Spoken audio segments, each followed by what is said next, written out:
for the sign. Welcome, everyone, to the Rialto Unified School District regular meeting of the Board of Education for November 13th, 2024. Any individual who requires disability-related accommodations or modifications, including auxiliary aids and services, in order to participate in the board meeting, should contact superintendent or designee in writing. Okay, can I have a motion and a second? Second. Thank you. Okay.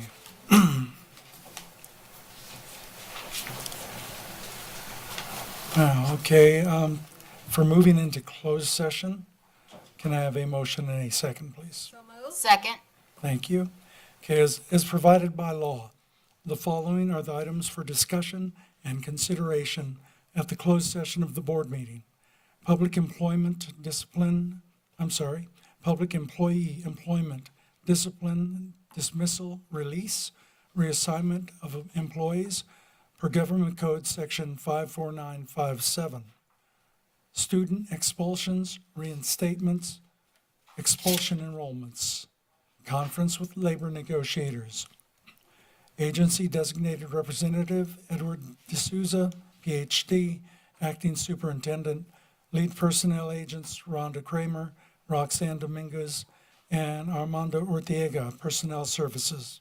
Employee organizations, California School Employees Association, Chapter 203, Rialto Education Association, and Communication Workers of America.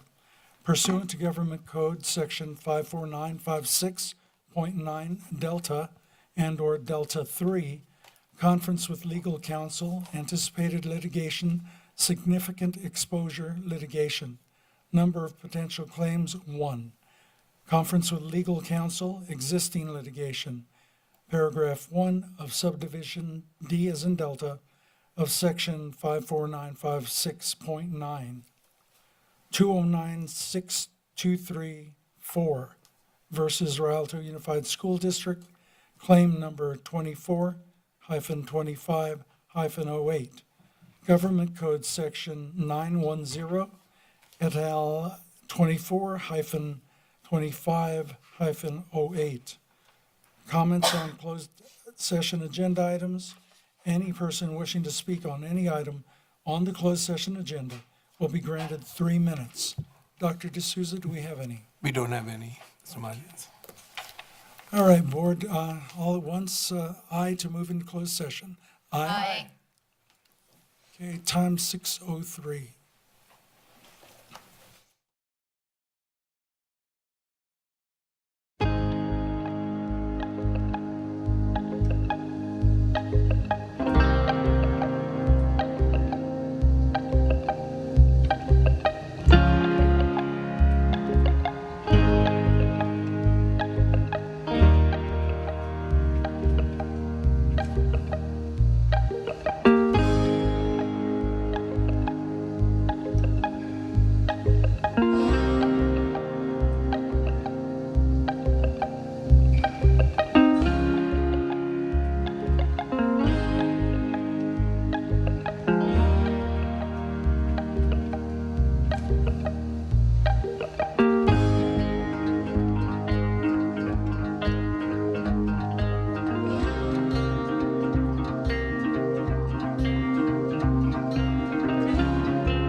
Okay, welcome back. Can I have a motion and a second? Second. That is to adjourn closed session. They're way ahead of me, as usual. Okay, we have a motion and second, and if I could get an aye from all board members. Aye. Aye. Aye. All right, 7:09. Okay, open session reconvened. Tonight, we have a special presentation. But first, let's welcome Henry Media, Visual and Performing Arts School, fourth grade student Yahira Alvarez, to lead us in the Pledge of Allegiance.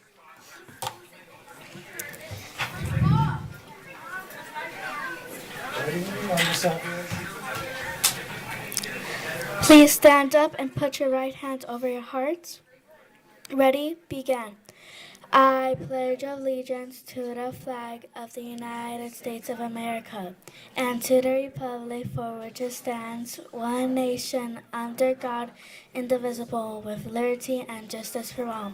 You may be seated. Thank you. Tonight, our Hawks are excited to share a skit with us titled Henry House System. Please join me in welcoming Henry News Director, teacher, Miss Zulea Gandhi, and her fourth grade media team. See this.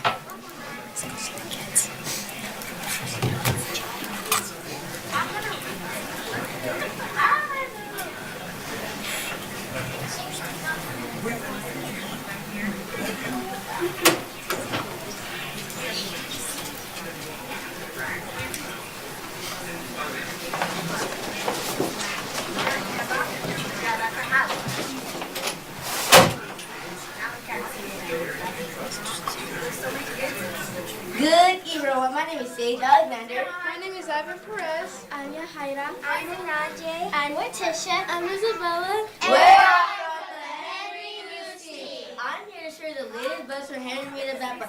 Have you heard the exciting conclusion of our trimester 1 house competition? It's a thrilling competition among our 4 grammar houses. Each is by the arts. Throughout the trimester, our students have been on a mission, racking up points showcasing respect, responsibility, and safety. Not to mention the essential task of simply showing up. But wait, there's more. Extra points have been up for grabs for those who join in on special events both at our school and across the district. The competition has been fierce and the energy electrifying.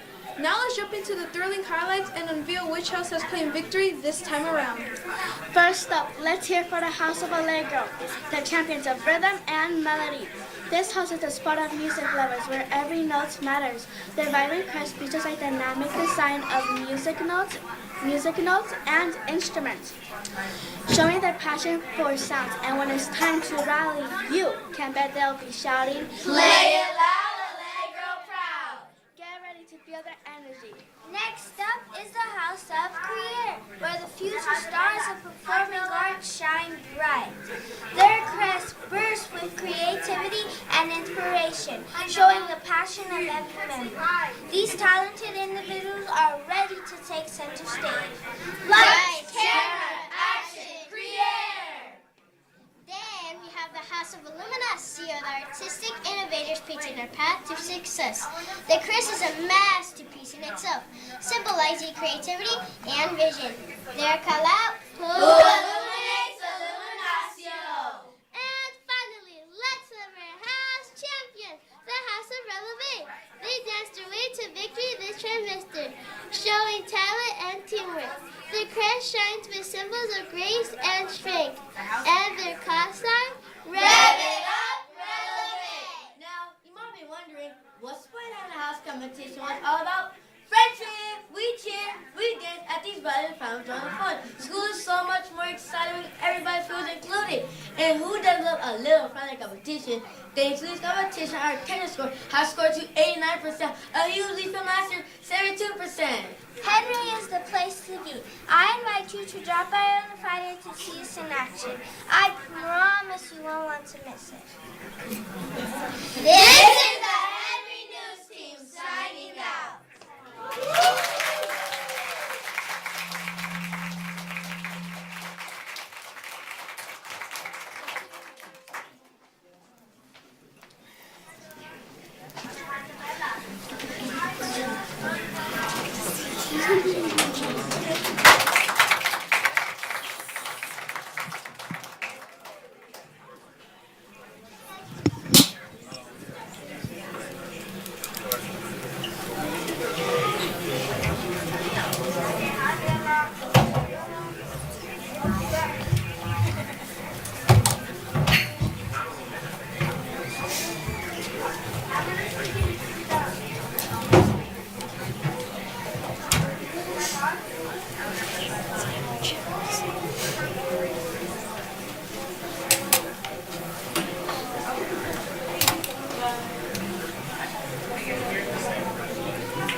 Let's give one more round of applause to Henry Elementary School.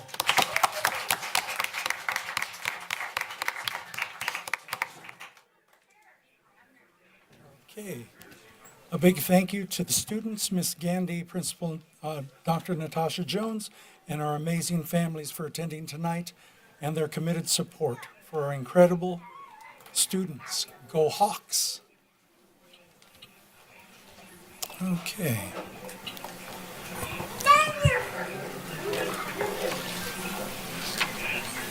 Okay, Dr. D'Souza, do we have something to report Yeah, from we closed do. session? The Board of Education took action to suspend certificated employee 2970624 without pay pursuant to Education Code Section 44939 and to authorize the administration to issue a 30-day notice of dismissal in accordance with the Education Code Section 44934 and directed the superintendent or designee to send out appropriate legal notices. The roll call vote was unanimous. The Board of Education accepted the 10-day unpaid suspension of classified employee 297514. The roll call vote as follows was unanimous. There's one more, and I might have misplaced it in another folder. Here we go.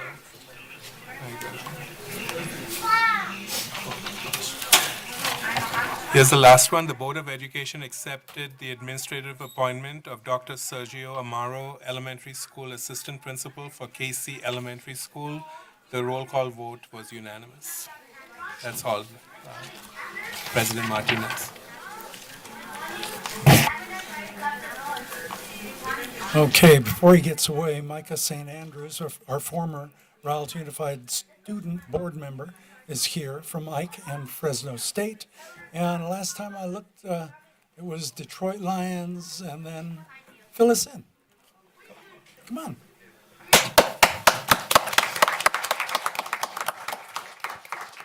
Hello, everybody, parents, board. Thank you for the opportunity, Ms. Joffrey, to speak this evening.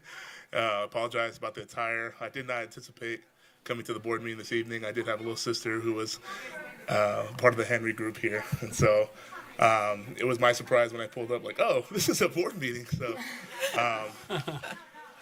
just wanted to lead with, it's a blessing to be here, and I thank you guys for the experience that I had as a student board member. It definitely shaped my life as I grew my career as a football player, and as I moved on to sales with Invisalign, and now looking to become a school counselor. So. Thank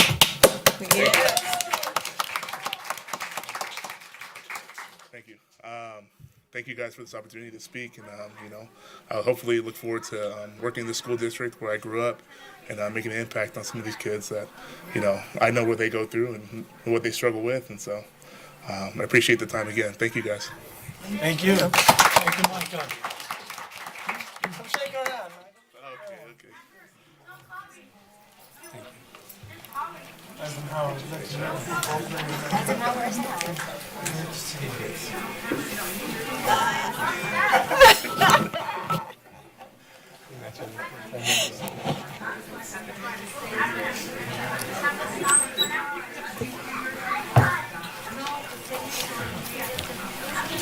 That's some handshake. Ow.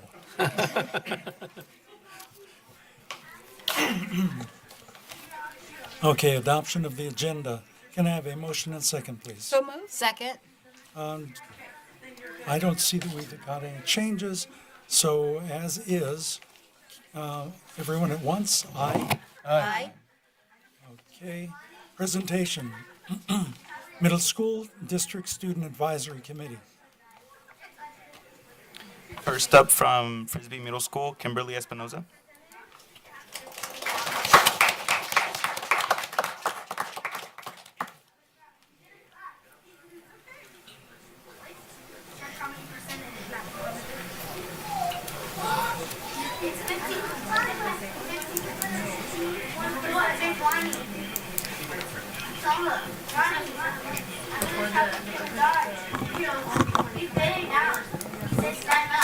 Good evening, Board President Mr. Martinez, esteemed members of the Board of Education, Acting Superintendent Dr. D'Souza, and the viewing audience. My name is Kimberly Espinosa, and I am honored to serve as the ASB President at Frisbee Middle School. This year began with a warm welcome as our ASB organized a special welcome at the main entrance for students with our principal, Mr. Vara, personally greeting each student on their first day. We then had an unforgettable back to school night where everyone who attended were treated to free Tommy Chili burgers, accompanied by live mariachi that encouraged students and parents to sing along. Our ASB has had several successful events. We held a club rush allowing our Falcons to explore the various clubs that Frisbee has to offer. Our fall move night was a success. We enjoyed watching Caroline with delicious concessions offered by ASB, BSU, and College of Career. It turned out to be a great evening for everyone. Additionally, we had the exciting opportunity to host the Kioni on the Middle Tour, sponsored by Takis, to perform a mini concert during both lunches and providing free Takis for all. We also put together a fun haunted house and Halloween dance called Vampire Ballroom Bash, completed with a delicious taco vendor, a free unlimited photo booth, and various concessions. In academics, we conducted I-Ready testing, where many students performed at or above grade level in both English and math. As for our sports achievements, our Frisbee's cross-country team had an incredible season, with many students earning medals for their amazing time. Additionally, our boys and girls flag football team both won their playoff games, showing great teamwork and effort. As we continue through the year, Frisbee has already experienced an exciting and vibrant start, filled with memorable events and strong community support. Thank you for your time, and go Falcons!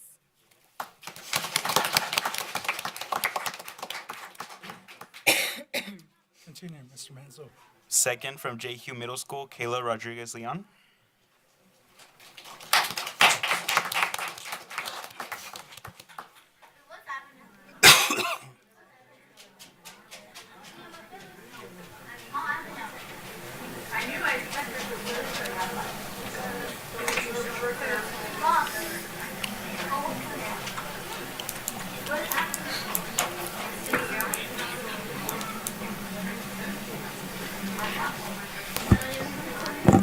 Good evening, Board President Mr. Martinez, Board of Education, and Acting Superintendent Dr. D'Souza. My name is Kayla Rodriguez Leon, and I am the proud ASB President of JQ Middle School. Standing next to me, this is our historian, Brianda Avila. She'll be documenting this moment for our memory book at the end of the year. So don't mind her. Make sure you get all our good sides, Brianda. JQ's first quarter has been very successful, from our first PBIS rollout to back to school night to our first school-wide dance. We also had multiple spirit days. The Jaguars have represented in full force and captured school spirit early on. JQ is proud to be selected as the only middle school in the nation to be part of a Made with School Lunch media campaign. This is a campaign that centers on healthy food that is served daily and the variety of good food we choose from. We had cameras following us around all day. It was pretty cool. Special thanks to our Nutrition Services Department and Ms. Fawcett for their support and faith in us. And if you know of any talent agents out there, point them to us. Next stop, Hollywood. JQ enjoyed a week of Spirit Days for Red Ribbon Week. We had our Jaguars sign a pledge with their banners and with the hands and feet and to kick drugs to the curb and show that drug free is the way to be. We also celebrated National Encouragement Day by wearing the color orange, so we can show that we believe in all our Jaguars and all the great things they can do. Last week was National School Psychologist Week, so we would like to give a big shout out to our own Miss Moore and the great work she does at JQ. And we would also like to thank all the school psychologists in our district who service the needs of our students. We appreciate you. Finally, we are so proud of our boys and girls football team and the girls volleyball team for making it to the playoffs. Our ladies competed earlier this evening for the championship title. I haven't heard who won yet, But if you hear a loud shriek later on echoing throughout Rialto, just know it's me celebrating our victory. And also, we're proud of our scholars who made our honorable first quarter last Thursday. We recognize them in our honorable assemblies, complete with their family, friends, and loved ones. I consider you all my new friends now, so feel free to attend the next one and cheer us on Jaguar style. Since we won't be here for the holiday, please know that here at JQ, we are thankful for this opportunity and the support we receive from our board and our district. We wish you a happy and safe Thanksgiving with your family and loved ones, and of course, some good food. Enjoy your evening.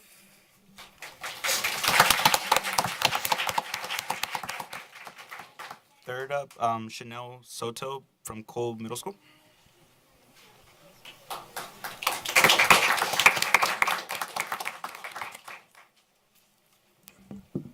Good evening, Board President Mr. Martinez, Board of Education, Acting Superintendent Dr. Souza, and viewing audience.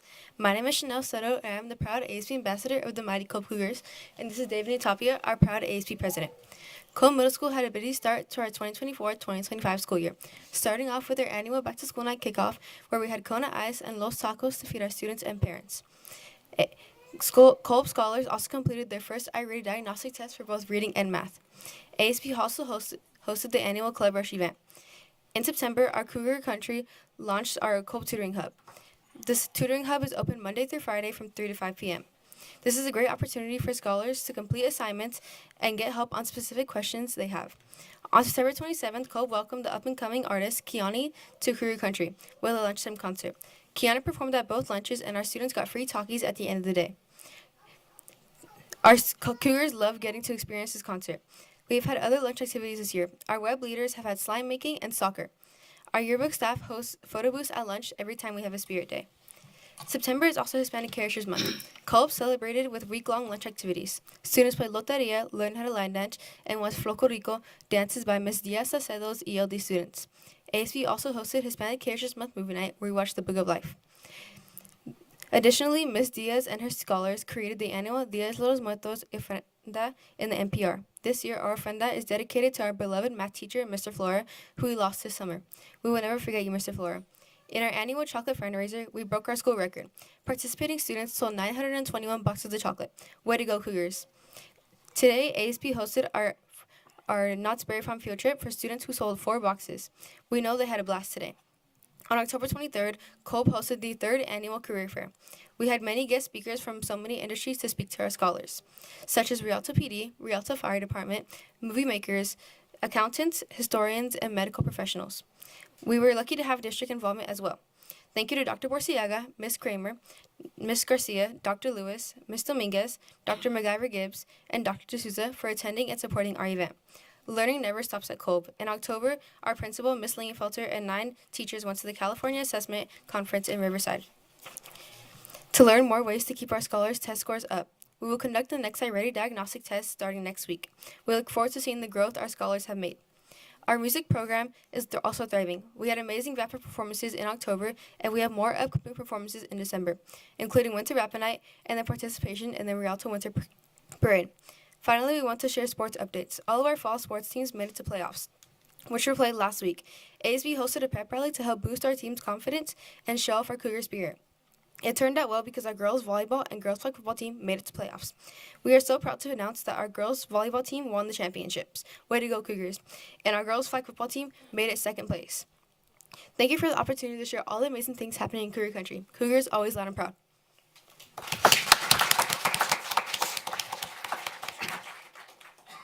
Third up, from Casera Middle School, Melanie Nels.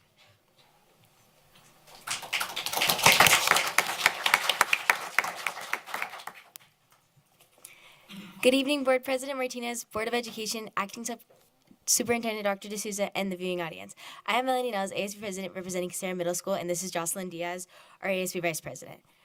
Casera has been busy with many things since we came back to school. This year, our ASB class has granted 53 students who are all picked for their demonstration of leadership qualities. With these students, we have separated ASB into 5 branches: cabinet, events, spirit, publicity, and outreach. We also introduced grade-level executives, which are responsible for everything to do with the grade they are executive of. ASB is continuing our staff buddy program, where every ASB member is assigned to a staff member to keep them updated and keep them connected to our ASB.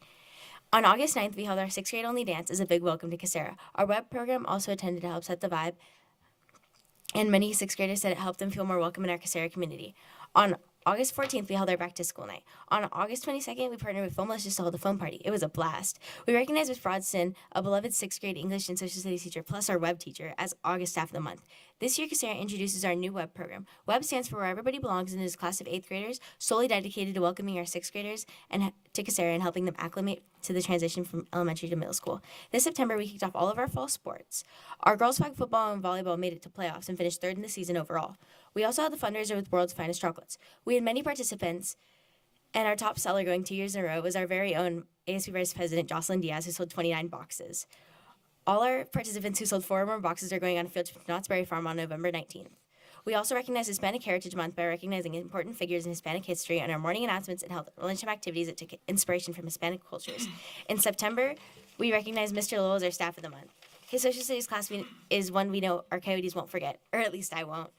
We kicked off the fall season with an ASB field trip to Orange Vista High School for the Inland Empire Middle School Leadership Conference on October 9th. We had 20 students go, and we all learned so much. On October 16th, we had a guest singer named Kiani come and perform at our school, partnered with Talkies Takeover. On October 23rd, Casera held our second annual fall festival. We had almost 1,000 people in attendance, unable to resist the magnetic pull of our event, or maybe just the magnetic pull of free admission. We had games, music, food, and a haunted maze. We want to give a huge shout out to board member Ms. Dominguez along with Dr. Burciaga and Dr. McIver Gibbs for attending. Then on October 29th, we had our annual Fright Fest dance. It was a total hit. Finally, on October 31st, we held our Bookmania field trip to Fitzgerald Elementary School. We had 20 of our 8th graders go read grades 1st through 5th. The kids really loved it, especially with their fun Halloween costumes and positive attitudes. We also celebrated many spirit days, including ones for Red Ribbon Week and Avid's College and Career Week. In light of her amazing teaching in science and math, we gave props to Miss Martindale as our October staff of the month. In November, we held parent-teacher conferences to make sure our teachers and parents partner for our students' success. Our first quarter awards assembly was on Friday, November 8th, and we had almost 50% of our coyotes receive honor roll. We currently have a food drive going from November 4th to the 15th, where our students bring non-perishable food items such as canned food, rice, and beans to their first period classrooms. The top donating class from each grade level will receive a pizza party, and all food drive donations are going to Helping Hands Food Pantry in San Bernardino. As of right now, our coyotes are eagerly awaiting the Knott's Berry Farm field trip on November 19th, and of course the upcoming fall break. We have so many more things planned and can't wait to share more with you as the year progresses. Once again, I am Melanie Nells, ASB President of the Loud and Proud Casera Middle School Coyotes, and I thank you all for your time.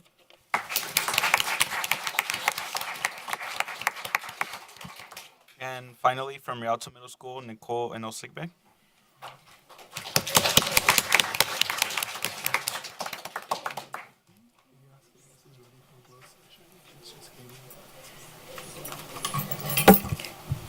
Good evening, Board President Mr. Martinez, Board of Education, Acting Superintendent Dr. D'Souza, and viewing audience.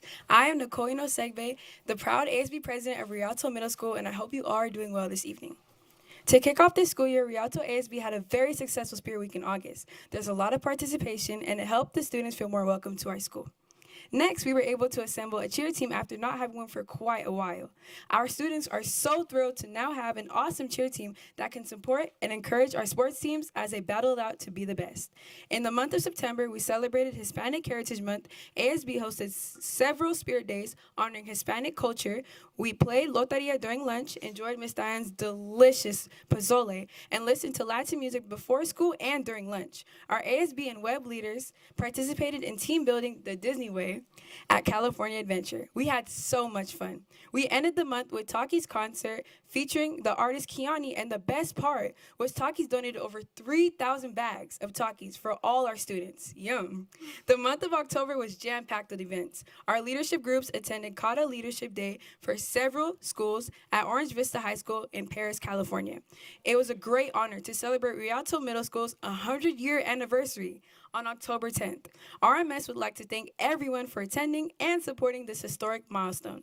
We invite you to stop and check out our time capsule throughout the year as we collect artifacts to capture our legacy. We ended our fall fundraiser by selling 540 boxes of chocolate and raising money to support student activities.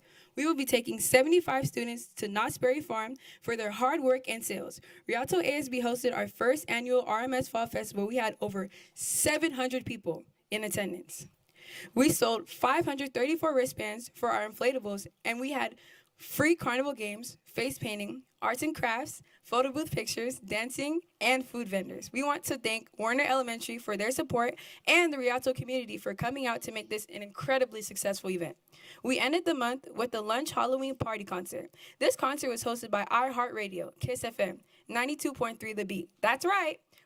This concert was hosted by iHeartRadio. Came out during lunch and had two very trendy performers put on a show for our students. They did TikToks and gave away gift cards and Bluetooth glasses.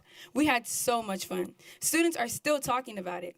RMS's amazing math and language coaches facilitated the most successful math and literacy family night to date, with 198 families attending to celebrate students' achievements on iReady. Families ate dinner and played math and literacy games with their students in our NPR and gym. It was standing room only. Our Tigers are gearing up for our first honor assembly where 480 students will be recognized for their academic achievements for the first quarter. Not only are our Tigers doing great academically, they're also doing great athletically. Our boys football team is currently defending their championship title as we speak, playing against Frisbee in the championship game tonight. These few months of school have been incredible.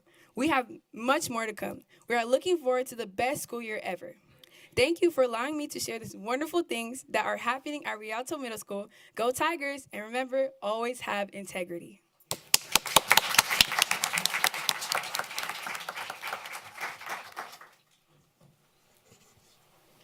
Thank you, Mr. Monzo. Okay, B2 recognition of Rialto High School student Isabella D. Cruz.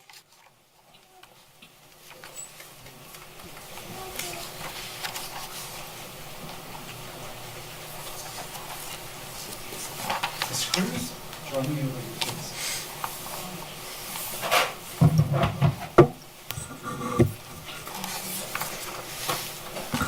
Okay. Tonight, I would like to bring up Rialto High School senior Isabella Cruz for a special recognition of service to the community. This student has excelled in many aspects of her young life, but in 2021, she was the first girl to join the Troop Number 5, Boy Scouts of America in the city of Riverside. Additionally, since then, Isabella recently became the first girl to earn the rank of Eagle Scout for Troop Number 5. Wow. Impressively, she spearheaded in organizing this troop and has kept her grades up while excelling in her academics. This is an astronomical and historical accomplishment in Isabella's life, but before we present her with a plaque, don't peek. I want to share some more success to show how proud we are of you, Isabella. Isabella Cruz and Cynthia Baca Cruz, who are both here tonight. I missed something. Isabella was born in the city of Colton to parents, Anthony Cruz and Cynthia Baca Cruz, who are both here tonight. Hands up, please. You're welcome to stand up here with your daughter. Okay. She has one older brother, Anthony. Okay. And a younger sister, Olivia. Hi, Olivia. Who's in the 5th grade at Dr. Ernest Garcia Elementary School. Isabella, who also attended Garcia Elementary and Jehu Middle School, is currently on varsity girls golf team at Rialto High School and made it to the playoffs this year. She was consistently maintained honor roll status since 6th grade. That's an accomplishment all in itself. Mm-hmm. Yeah, she's smart. Isabella belongs to the Lynx crew, has held advanced placement classes in various subjects, and has been a part of the AVID program from 6th grade through 12th grade. And while keeping her grades up, Isabella has Eagle projects, helping fellow scouts meet their requirements for the Boy Scouts of America. She excels in camping, hiking, and military.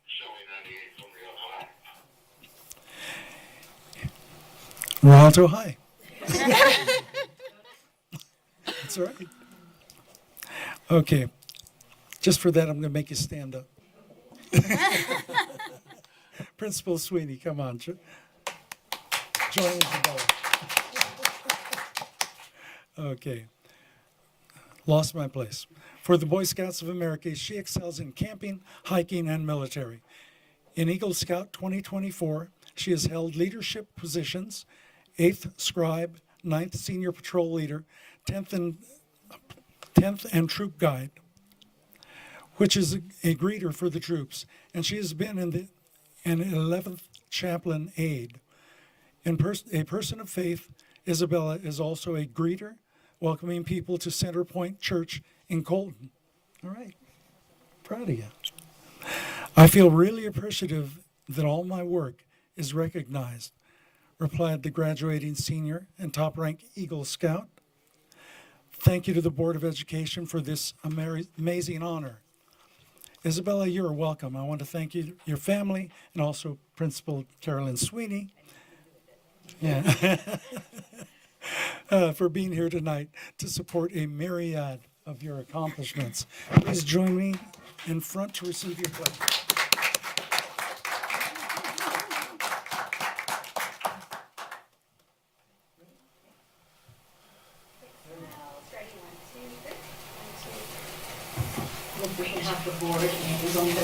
And the parents. Sorry. Be the greeter.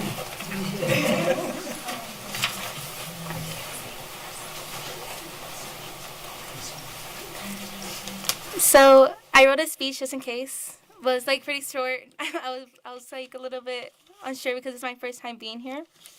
But so I would like to thank you all for allowing me to speak here today. For the past couple of years, it has been really difficult for me, especially since I started during COVID, my freshman year. And also my father started dialysis, and he was also laid off. So it was a really hard struggle, but I was able to do it.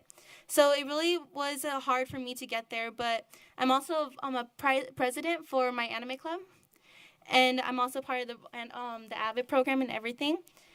And I do all this with everything going on, and I feel like I should pay people back. And the people who helped me, I want to pay them back with everything I'm doing.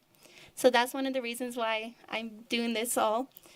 And I feel like with everything, I'm really happy with everything I'm here. So I want to thank you all.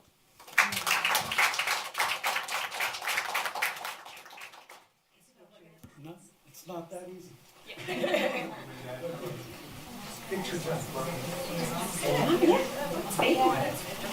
Okay.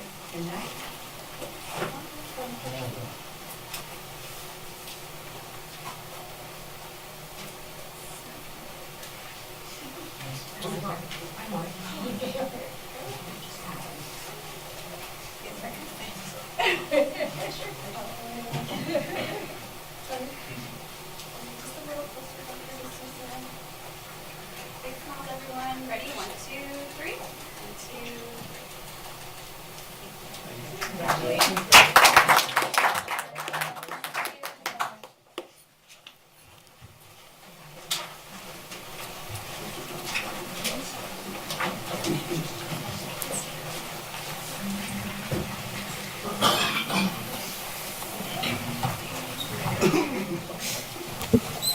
Okay, we move on to public comments not on the agenda.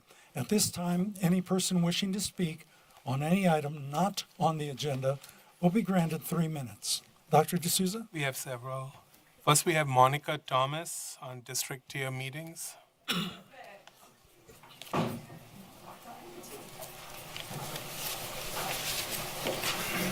All right. Good evening, everyone. I'm Monica Thomas. I'm a parent of 2 wonderful students. And one of the reasons I wanted to talk tonight was about a committee you guys used to have. It's when Angela, Bratley, and Adam from attendance used to work for our district. And it hasn't come back. And I'm asking where it's at. You used to have admin involved, parents, teachers, and we went over suspensions, we went over strategies, we went over the different coding and why the coding's used and the importance of it. Went over different policies for like the programs that are used. Like, okay, if this kid has this issue, like what's the process? How do the parents get to know? What do the teachers have to know? And because we had everyone in the meetings, it made it so things actually got solved. It went on for 4 or 5 years, and then our top people left, and I never got to hear about the meetings anymore. So that was one of the reasons I want to talk. The other one is, it's a little late, but our last Divergent games sucked. So bad that they ran out of food for the parents, and it was unorganized that my child got lost multiple times, and she's a middle schooler. And so when she got lost on the field and no one could tell me where she was at, it was a little frustrating. So if we could work on that for this next one, because the 2 previous years, awesome sauce.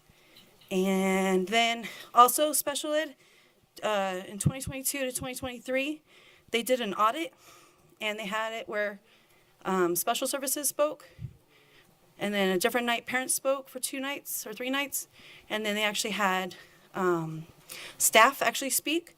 And I've brought it up many times at the different meetings for special ed, and I've never gotten an answer of when we get the report. So the district paid for the report. I'd love to know where it went. The company that did it was called Four Corners, or Four Squares. 4 Corners or 4 Squares, one of those. And then also, a lot of times in our classrooms, kids have to be evacuated. And I would love to understand, like, what is the protocol for the educational time that the kids have to lose when kids are having to be taken out of the classroom because of the different behaviors. So that's my time. Thank you guys. Have a great night. Thank you very much. And superintendent's office will be contacting you. Thank you. Okay, thank you. Next, we have Frank Montes on special ed comments.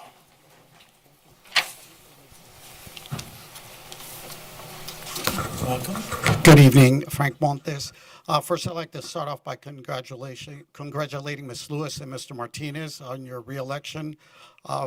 Behind you 100%. This past Saturday, the Hispanic Coalition of Small Businesses attended an event in Rialto, the School District Family Connection and Collaboration Day. Thank you, Dr. Lynn, for inviting us, where our board of director from our foundation presented a class on resume writing. We also announced our scholarship program, but it's also being extended to students in the city of Rialto. Again, Dr. Lynn, which helps us do that.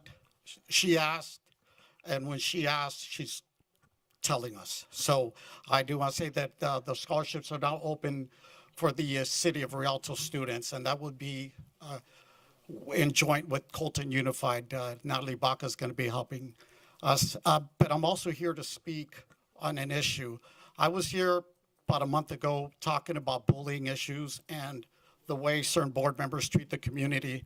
And then Steve Figueroa was here last board meeting speaking on a student that was stabbed. And Edgar Hughes called him an opportunist. The last thing Steve Figueroa is an opportunist. This is a man that helps students with special needs, gives his time, and many times without charging. They are opportunists here. Certain folks that say that there are special need advocates, when they delay IEPs in order to bill more, to make more money. Those delayed services hurt our kids. They should not be advocating for these children, especially when they look at them as making a dollar. That's your opportunist. These opportunists sit in backdoor meetings with you. So if you want to call somebody an opportunist, look in the mirror. I hope you apologize to Mr. Figueroa the same way you did to me, that self-serving apology when you said a good leader knows when he's wrong. No, a good leader knows not to say lies, knows not to bully our community members, and knows not to bully staff. Again, Mr. Martinez, please take leadership in this school district. The community is behind you. Ms. Lewis, we look to you for leadership also. And Ms. Gibbs, you should be sitting at that table.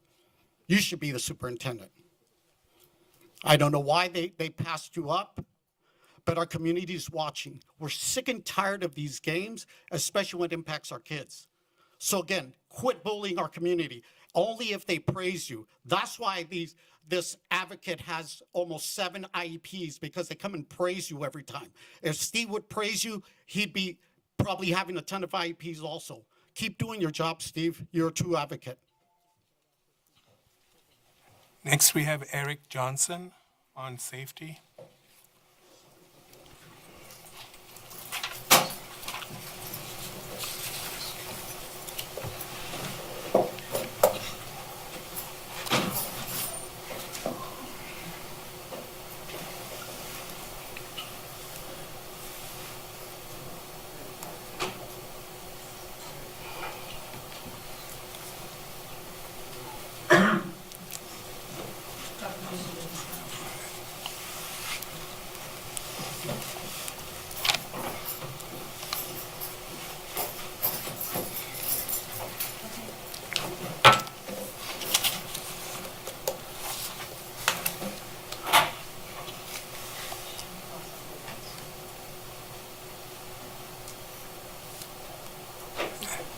It's Eric Johnson. Yeah. Eric Johnson? Eric Johnson? Oscar, do you want to go because you're next? Oscar Tapia? Yeah, Oscar Tapia, go ahead.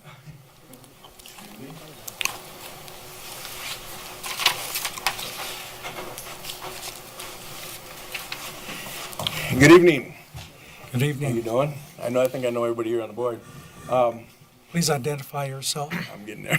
Okay. How you doing? My name is Oscar Tapia. I am a Into the retired microphone, safety please. officer. I am a retired safety officer. And I have, I've had the privilege to work as a safety officer with the Rialto Unified School District for approximately 25 years. The reason for my coming here today is because I heard something today, actually a couple of days ago, that kind of concerns me. And what it concerns me is that, I don't know if you guys are aware, but they're trying to change the language on the qualifications for safety officers.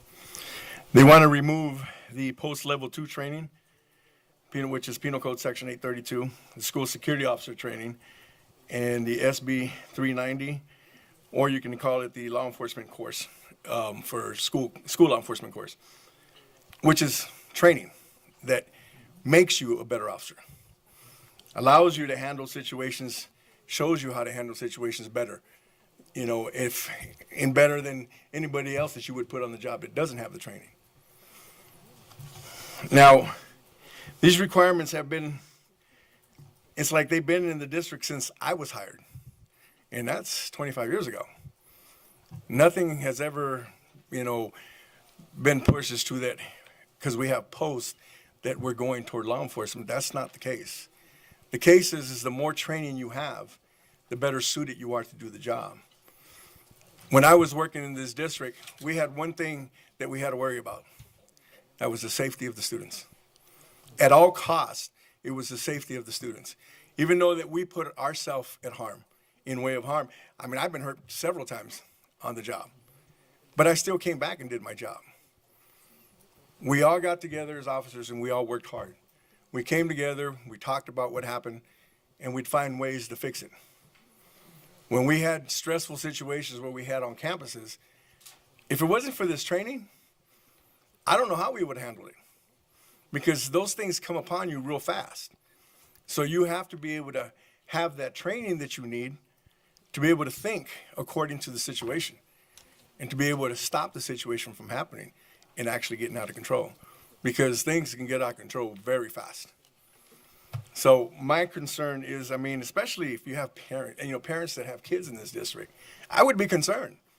If you lower the standards of hiring safety officers, what are you doing? We don't lower the standards for hiring teachers, and they still teach. We don't lower the standards, city doesn't lower standards for paramedics. Imagine if you needed a paramedic and they came to you because they lowered the standards. Well, I can't help you because I don't get taught that no more. Well, we'd be in a world of hurt. Sorry, but your time is up. Okay. But anyways, thank you for for your bringing time. it to our attention. Is Eric Johnson here? Okay, moving on to the next, Eric Nielsen. Eric Nielsen. Okay, Steve Figueroa.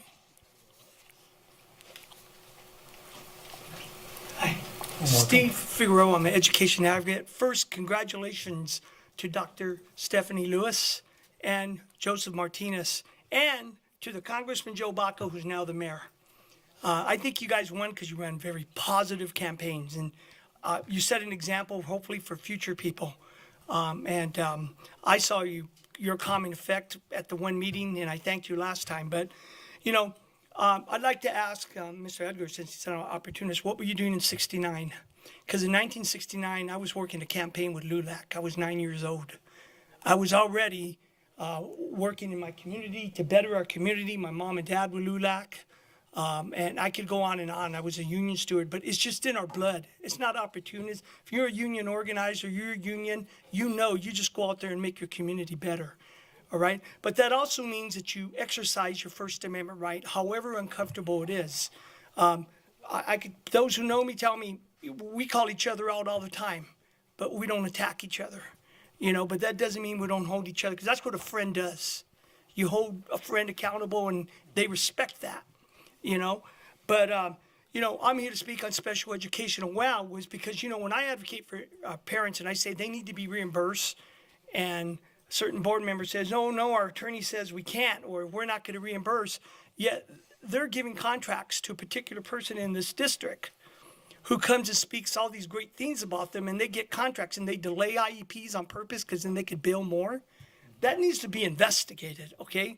Really needs to be investigated. When certain people are having their family members employed by the district, that's opportunist. That's not fair. That's not fair employment. That means they got an upper hand even before they hire, because everybody knows they belong to one of the board members.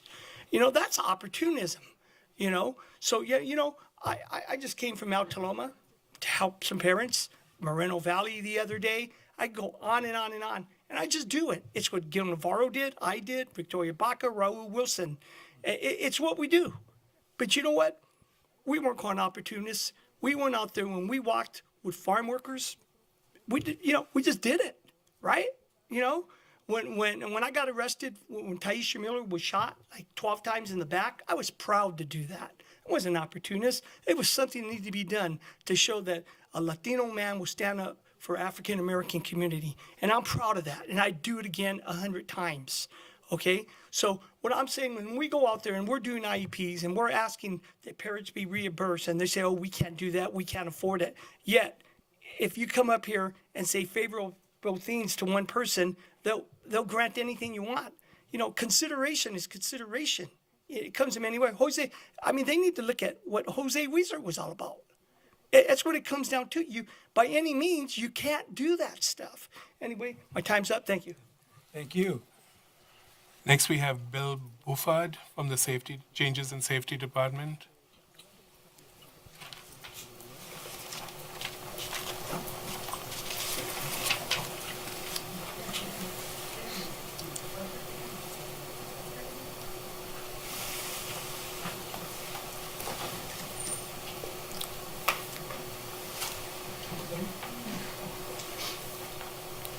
You might try the next person. Michael Montano.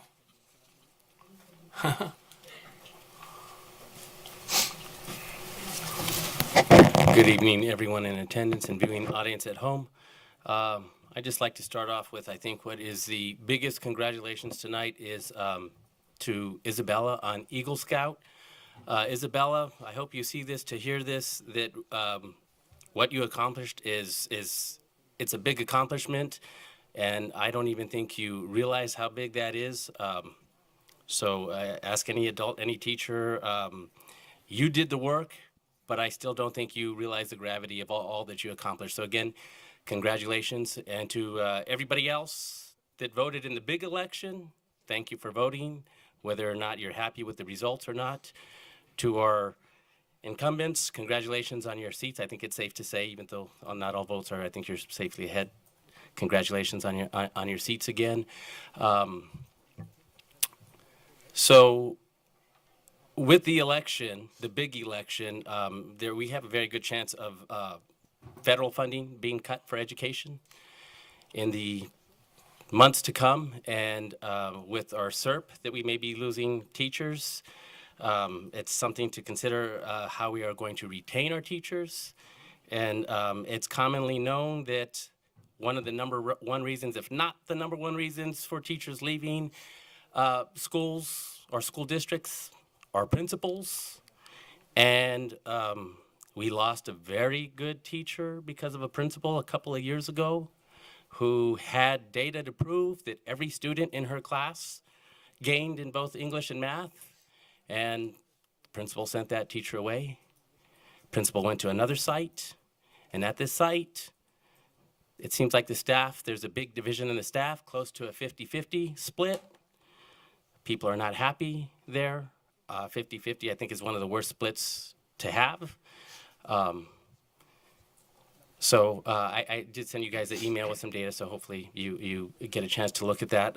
Lastly, I want to say security, on security, shocking to hear that we're going to lower standards, especially when safety is our number one concern. Even our teachers don't always realize all that our security are doing on our campuses, and to lower the standards, that's shocking. That's shocking. That puts everybody at risk. So please, I don't know if you guys have to approve that or not, but that was shocking to hear. So again, we do need to continue to make our schools safer. We've heard that at the last few board meetings. So we need more security. So that's it. Thank you. Thank you. Next, we have Gloria Suarez. Moving on, Dakira Williams.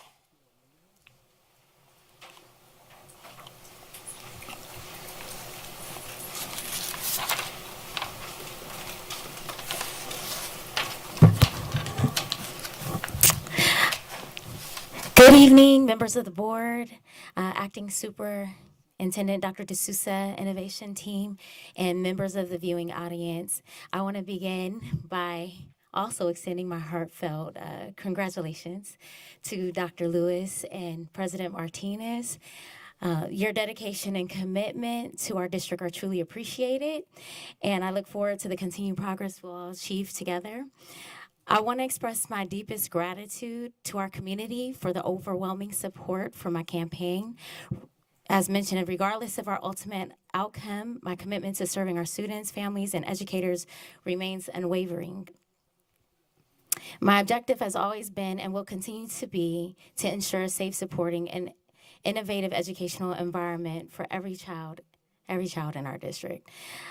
Thank you, everybody, for your trust, and thank you for allowing me to be a part of this journey toward positive change in our schools. Together, of course, we'll continue to make a difference. Thank you. Thank you. Next, we have Luvia Nava.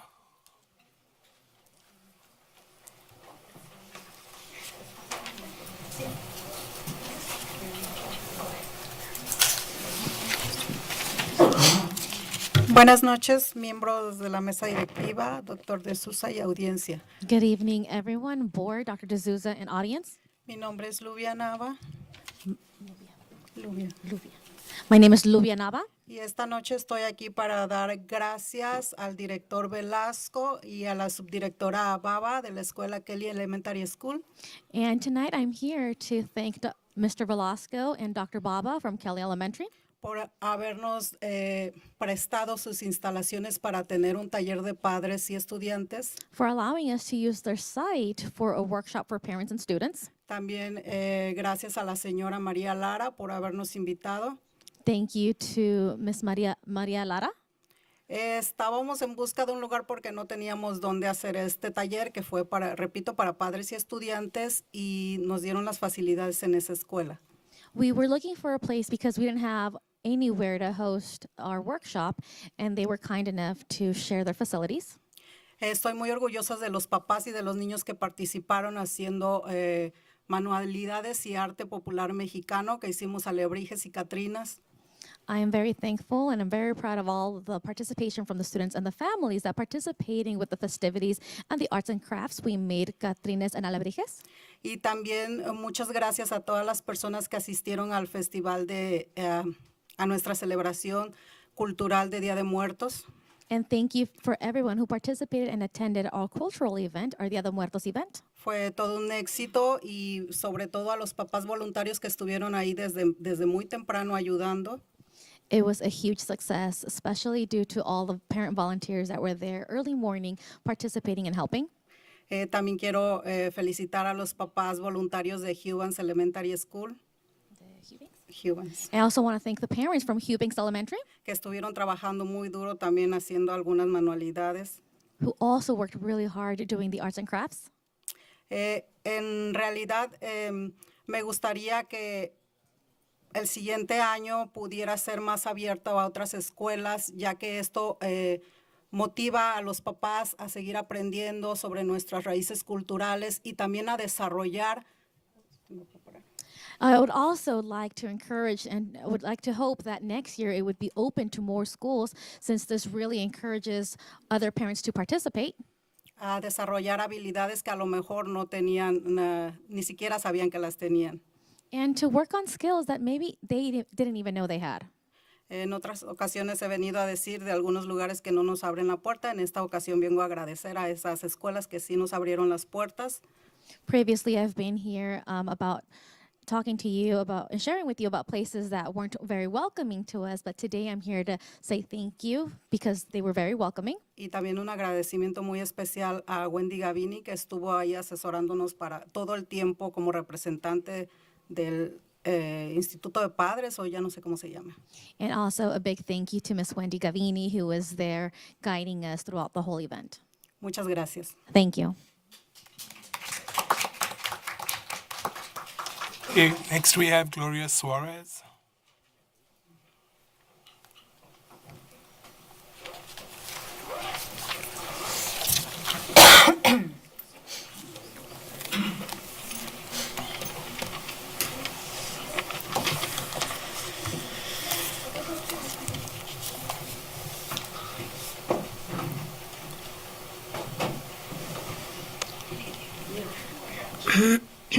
Hi, my name is Gloria Suarez, and I'm the mother of Liam Mendiola. Liam attends Henry Elementary School is in the fourth grade. Miss Sharati is his teacher, and Liam has always had a great relationship with both Miss Sharati and Into her the aide. microphone, please. I'm sorry? Oh. Better? Yeah? Yes. Okay, great. He's always had a great relationship with Miss Sharati and her aide, Miss Faith Woods. Liam has always loved going to school and consistently maintained a positive attitude, but in September, everything changed. Miss Woods was removed from the classroom without any prior notice to students or parents. This ongoing issue has not only affected my son, but every single student in that class. The removal of Miss Woods has disrupted their routine, and now there is no consistency in class. The children have been left without an aide for weeks, which is unacceptable when Miss Woods could easily be placed back into the classroom. Ms. Sharati attends IEP meetings while the children are left with someone unfamiliar with their routines, personalities, and individual needs. Ms. Woods and Ms. Sharati have done an amazing job together all these years. They have created a system that works because they understand that these children thrive on consistency and stability. It's difficult to comprehend how the district claims that they want the best for our children when I have seen firsthand how the situation has affected my son. I have spoken to several parents, and we all agree that Miss Woods needs to be reinstated in the class. I wanted answers, so I reached out to Dr. Scott with Special Services and was told something unfortunate. Dr. Scott claimed that Miss Woods initiated the change out of the classroom. However, when I spoke to Miss Woods outside of school hours, she made it clear it was not her decision to leave the class. She would never do anything to hurt these children. I do not understand how Dr. Scott would send me an email claiming she sympathizes with me and understands how much this is affecting our children, yet she failed to verify why Miss Woods was removed from the class in the first place. I've been waiting for this board meeting to hold someone accountable for the misinformation in the email. I'm here and we're all here because we want Miss Woods back in the classroom. On your website, it states that you strive to empower students to thrive, yet our children were not taken into consideration when the decision was made to remove Miss Woods. These children deserve more. They deserve Miss Woods back into the classroom. Thank you. Thank you. Thank you. Next, we have Celia Sarabia. Sorry.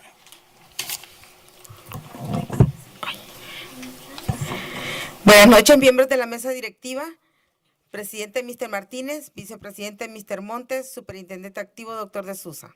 Good evening, board members, board of directors, President Mr. Martinez, Vice President Mr. Montes, active superintendent Dr. D'Souza, and audience. Soy Celia Sarabia, represento Amigos Unidos, grupo de apoyo para padres de educación especial. I am Celia Sarabia, and I represent Amigos Unidos, a support group for parents of special education children. Recientemente tuvimos nuestras elecciones. We recently had elections. Felicidades a nuestros miembros de la mesa directiva que ganaron.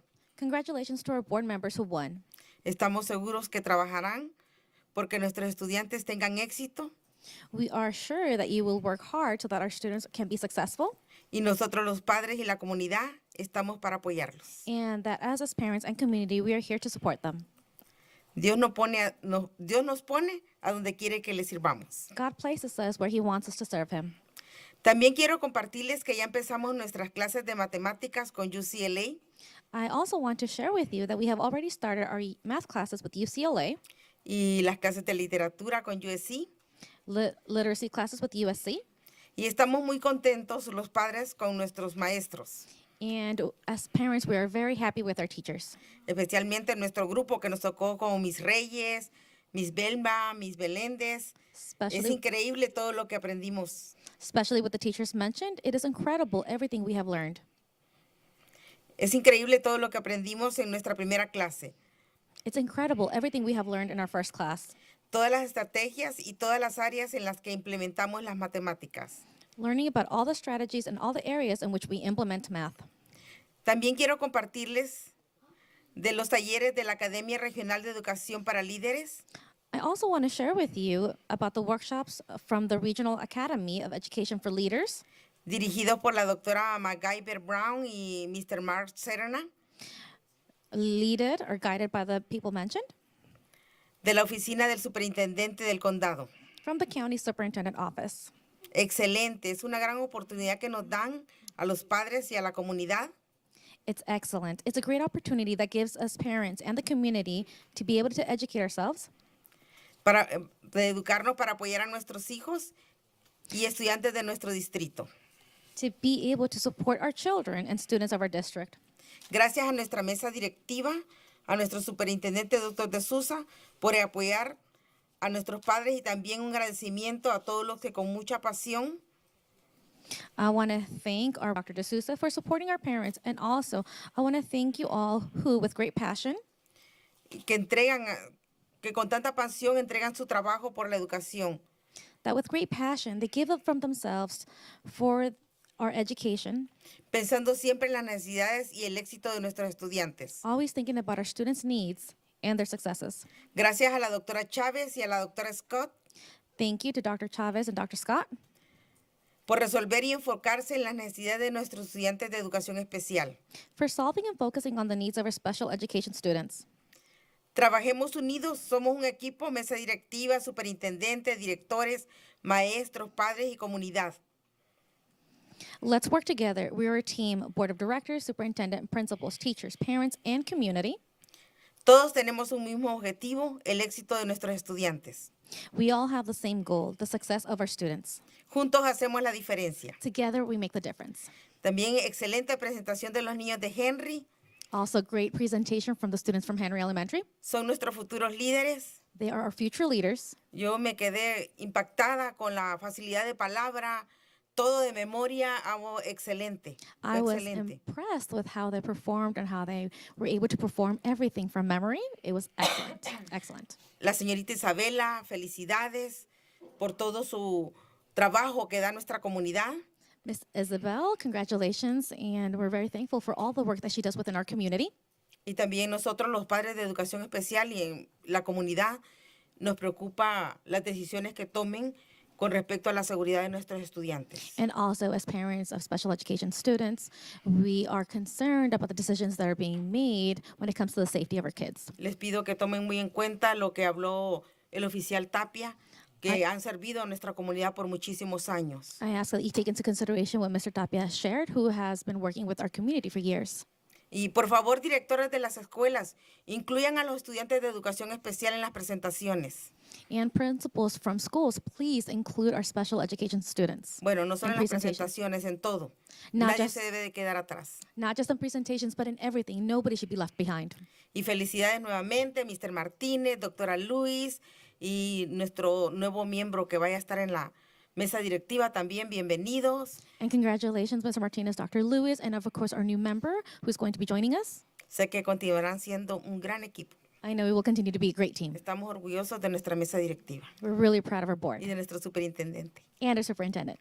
Ay, de la doctora Gibb también, por lo que nos trae a nosotros, a los padres, para que nos eduquemos. And Dr. Gibbs for everything you bring to help us educate ourselves. Bueno, tengo 20 segundos, no termino de mencionar, tenemos tanta gente muy buena aquí en nuestro distrito, aprovechemos el talento de ellos que nos traen nos beneficia a todos, a nuestra comunidad. Okay, I have less than 20 seconds. We want to make sure that I thank everybody. We have such great talent. Let's make sure that we use all that talent. Que tengan feliz día de acción de gracias con Happy- seguridad. Happy Thanksgiving and be safe. Thank you. Next, we have Paula Bailey.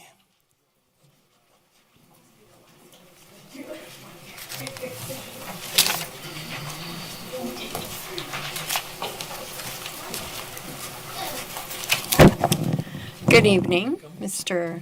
Board President, Mr. Martinez, board members, viewing audience, and cabinet. I'm Paula Bailey. I'm a longtime parent of this district, as many of you know. I'm coming here to celebrate. That's what we always need to do, right? We're going to celebrate Thanksgiving. We're going to think about others and why Thanksgiving exists, and being thankful for others and checking on our people. There's a lot of people that have gone through a lot of hardship, and we need to really kind of pay attention and check on our people. And the people, I mean, make it a point to do something random acts of kindness at least once this month. Because if you look at the cost of living, it is insane. I help people find homes, and in another city, less than 500 square feet for over $1,600. That's insane. I also want to celebrate that as part of the Eisenhower safety team, we've already submitted our safety plan, first one in line. We made sure we were done. And we're really pushing forward and getting that done. Eisenhower is doing amazing. Ms. Polito had a parent with the pastry with the principal, and really is going over everything to help people understand the safety and the process and everything if something was to happen on her campus and what's going on. We also got to celebrate that last year, this same week of school, our attendance was 90.43%. This year it was 97.09. So there's a lot of positive change happening, and, just stop and look at your people. I know the previous speaker spoke of Mr. Cerna coming out doing the citizens event, which is amazing. Dr. Betters, she's amazing as well.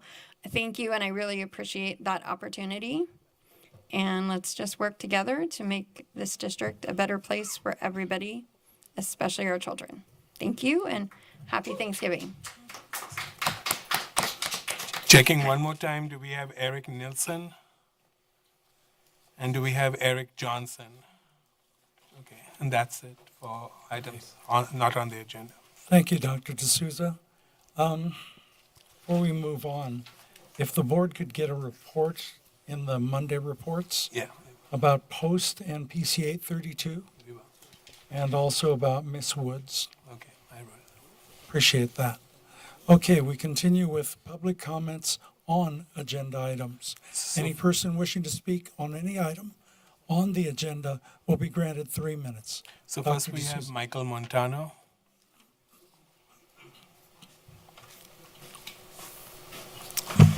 Hello again. I wanted to speak on the, I guess you guys are going to vote on, and I would encourage a vote of no, or at least maybe for you guys to table approving the agreement with Community Schools Learning Exchange. Some of us are still old enough to watch TV. Do you have a number? E.3.4.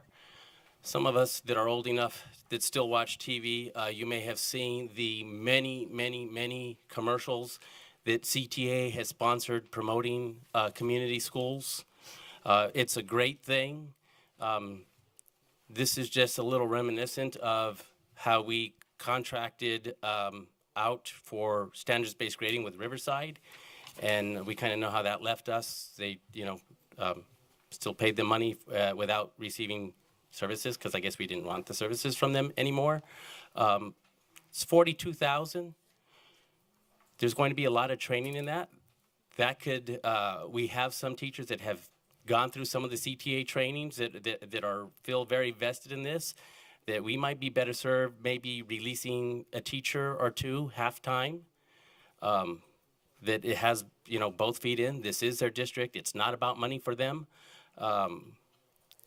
Again, we may be facing some budget crunches, after this election with federal funding. The $42,000 is it's a good chunk of money. A lot could be done. I think if we try to keep more in-house, we might be better served by that. Again, community schools is a great thing. I don't remember, I meant to look it up. I spoke either a year or two ago to say that there was a lot of monies out there for this and that we should pursue this. So again, it's a great thing, but I think, to contract out for, going back to the standards-based grading, we hired somebody to work with us to develop our own plan when we could have done that to begin with. I did have the opportunity of doing a school visit on a school that is doing community schools, and some of that work we're already doing, and that was really nice to see.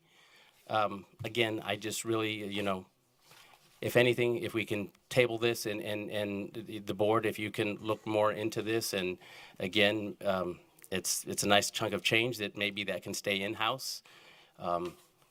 Invest in people that will, and programs that will stay, meaning the people, because when the grant money is gone, we still need to figure out how we're going to sustain the program. So again, I would just encourage us to invest in our people here within in-house. Thank you. Thank you. Thank you. Next, we have Monica Thomas on Could It Be Dyslexia?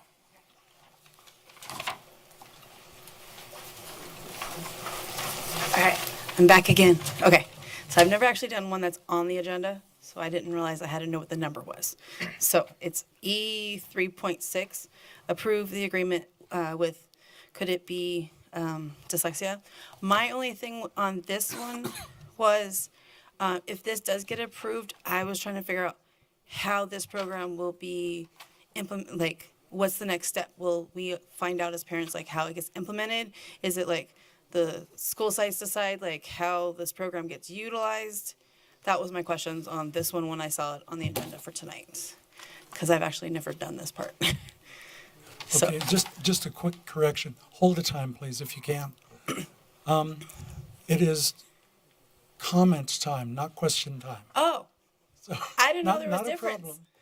A lot of people do it. Okay, well, I had questions, I didn't have comments, so I didn't understand. There is your comment right there. Okay, sorry, sir. Thank you, not a problem.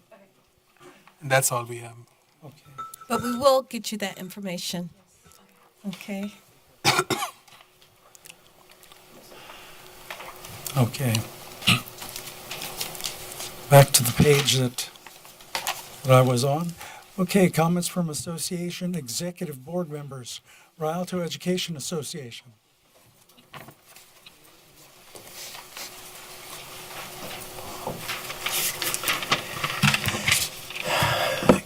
Good evening, board members, Acting Superintendent D'Souza, Board President Mr. Martinez. Before I begin my formal remarks, after listening to everyone tonight, it's interesting. You'll see my comments are in two parts about safety and about special education. It seems those were two big themes tonight, and so I think that you'll hopefully find these to be on point. I'd like to begin with a quote. Do not be dismayed by the brokenness of the world. All things break, and all things can be mended, not with time, but with intention. So go, love intentionally, extravagantly, unconditionally. The broken world waits in darkness for the light that is you. It's from L.R. Nost. A friend recently shared this quote, and it resonated with me as I reflect on where we are as a district and what needs to be done. First, I want to congratulate Dr. Lewis and Mr. Martinez on winning re-election. I look forward to sitting down to discuss how we can work together to heal our relationship and move forward with intention. I believe we all want what's in the best interest of our district, of our students and staff. Last week, I attended an inclusion conference with district leadership where we explored some powerful ideas. We learned about two different models: the medical model, which sees disability as something to be fixed, focusing on what someone cannot do, and then the social model, which focuses on changing the environment to remove barriers and ensure that everyone can succeed. Another key takeaway I had from this conference was the idea of presuming competence. If a student seems unable to learn, they said we need to look for the barriers and remove them. This mindset shift is critical, especially when it comes to special education. Over the summer, REA created a plan to work with the district on inclusion. Our focus is going to be on class sizes, teacher training for both regular and special ed staff, and creating proper support ratios for staff like instructional assistants. To better represent on special education, better represent our special education colleagues in REA, we've added more special ed voices to our negotiations team and soon, hopefully, to our executive board. And we're working to give them a stronger platform within our union. When I ran for president of my union, of REA, I did so because I believed that too many teachers are excluded from important decisions in this district. If at times I've seemed frustrated, it's because the system still makes it hard for teachers to have a voice. For example, it took 3 years of pushing to get school resource officers back on our schools, and we still don't have one at Rialto High School. And while PROACT training was promised, fewer than 100 staff have received it in the past year. One of the most pressing issues right now is safety, is the safety of our teachers and our students. We're dealing with violence on our campuses, and it's not being addressed in a meaningful way. Teachers need better training on how to handle violent situations, and we need a clear, written statement on what we can and cannot do. Teachers also need to know that our principals will support them when they intervene in violent situations. Take the recent stabbing at Frisbee Middle School. That should be a wake-up call for everyone. Students are bringing weapons to school because they don't feel safe. They don't trust that the teachers can protect them. And that's a direct reflection on the culture that we have created. Safety means more than just having rules. It means consistent, fair consequences for bad behavior, and it means following through. Right now, students who misbehave are often just sent right back to class, and that causes chaos for everyone. The majority of students who are doing the right thing shouldn't be held hostage by the disruptive behavior of a few. We have to examine what we're doing with suspensions. And again, I'm not saying suspension is the right answer, but we've got to have something better than just talking to a kid and sending them back. It's not working. If we're serious about inclusion, we need to create an environment where everyone feels safe, heard, and respected. That starts with addressing the violence in our schools and ensuring that teachers are supported in keeping our campuses safe. Thank you.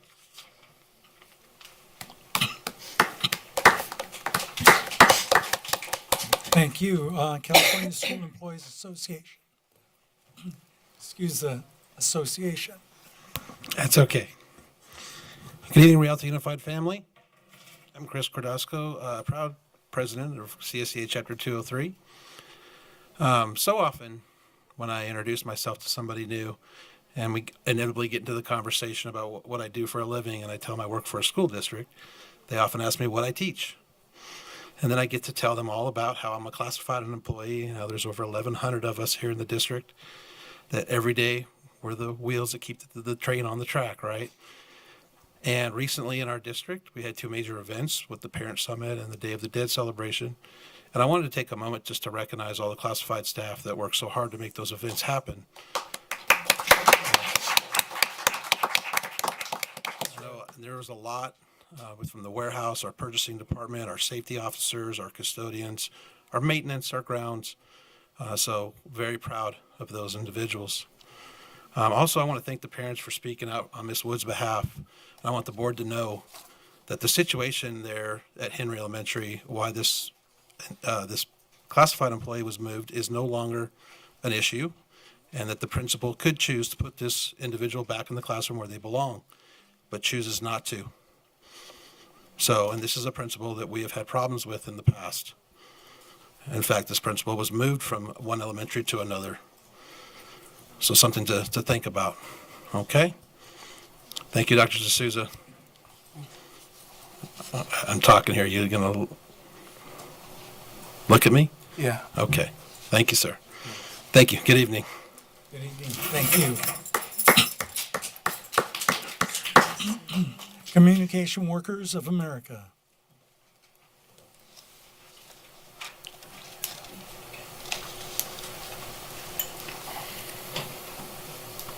I don't see. Okay. Rialto School Managers Association.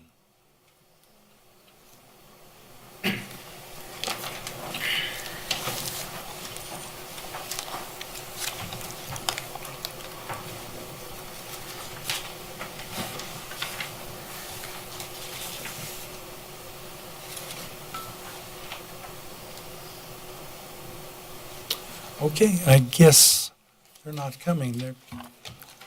That's okay. Okay, comments from student board member.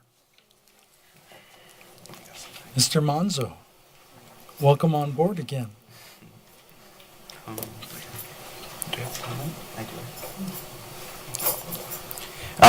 I've been seeing a lack of dedication in students throughout the district, and I wanted to remind all the students to stay focused up in their work.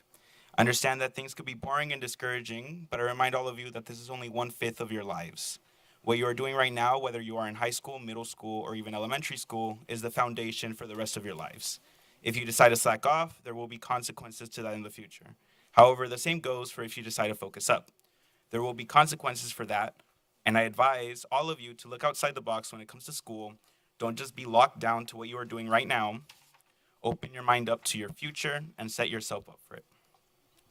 Use what you have to push yourself forward. If you have love for your friends, use that. If you have love for a certain subject, use that.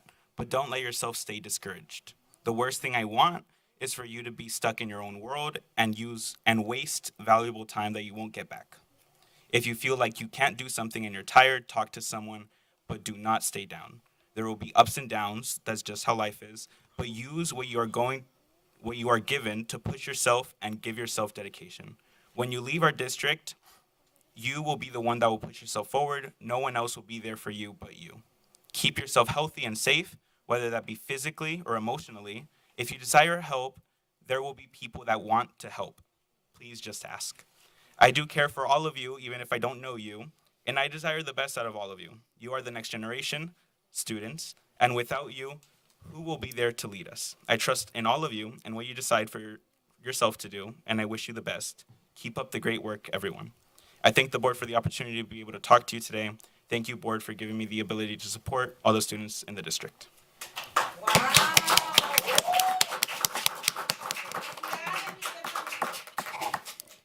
Well done, Mr. Manzo. Okay, Dr. Lewis. Oh, that's right. I just looked to the left and. Thank you, President Martinez. It has been an incredibly busy and exciting season in Rialto Unified School District. I'm thrilled to share a few of the many recent accomplishments and celebrations. First, a shout out for our incredible school psychologists for National School Psychologist Week last week.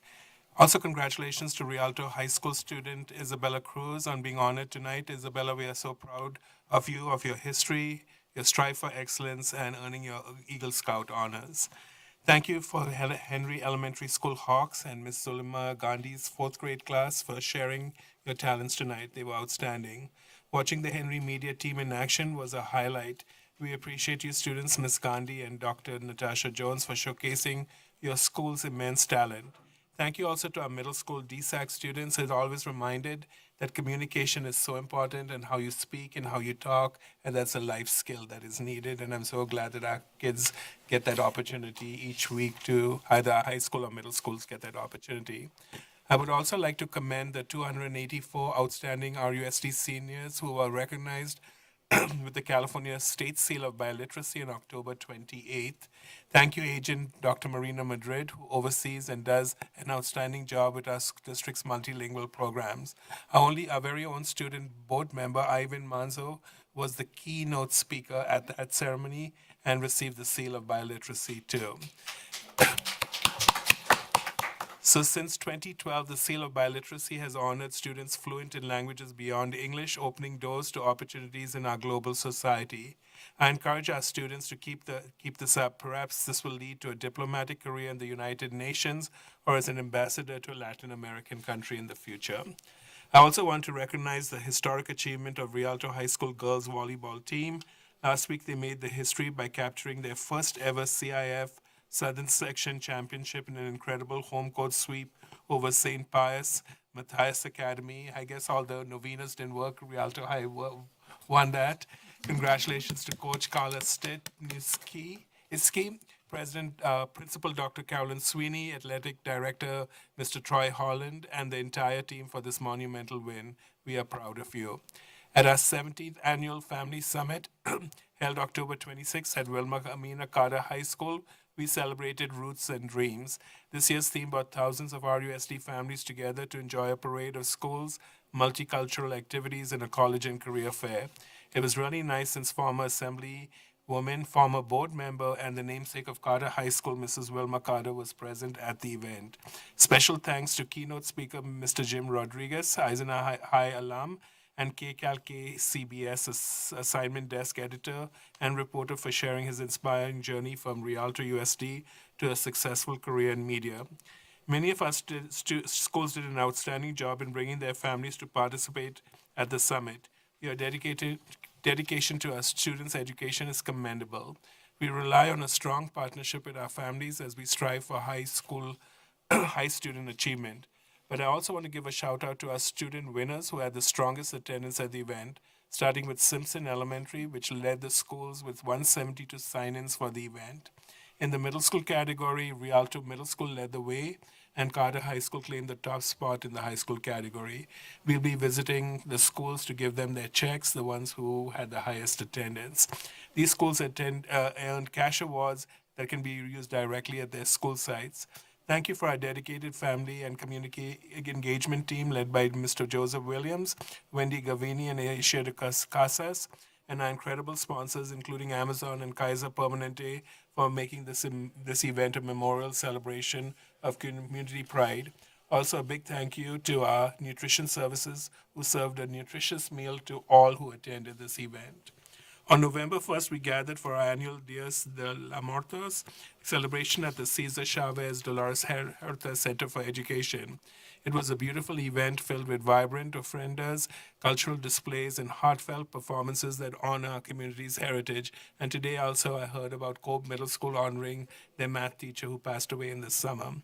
Many thanks to Dr. Ingrid Lynn, Dr. Marina Madrid, Kelly teacher who was actually the brains behind a lot of this, Maria Lara, Wendy Gavini, Ricardo Salazar, a wonderful warehouse team, custodians, safety, and other district staff that helped that I might have omitted, and parents Luvia Navia, Erica Cruz, and other parents who made this night possible. We recently celebrated Book Mania across our district, where our 19 elementary schools transformed into storybook worlds, inspiring a love for reading. I had the pleasure of reading to students at Preston, Myers, and Boyd elementary schools wearing several hats as I read different books at various schools. It was uplifting to see the enthusiasm for literacy. Thank you for everyone who made Bookmania an unforgettable day of learning and imagination. Kudos to our Rialto USD Nutrition Services team for earning several awards at the USDA Healthy Meal Summit.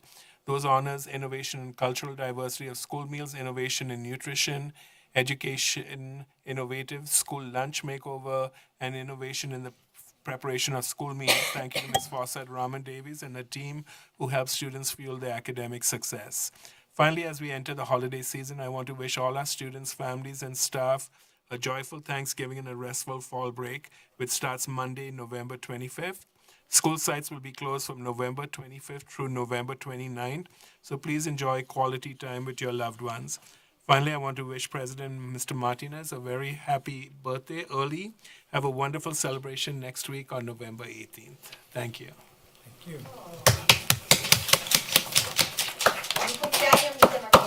Thank you. Process. Go ahead. Okay, all done? All right.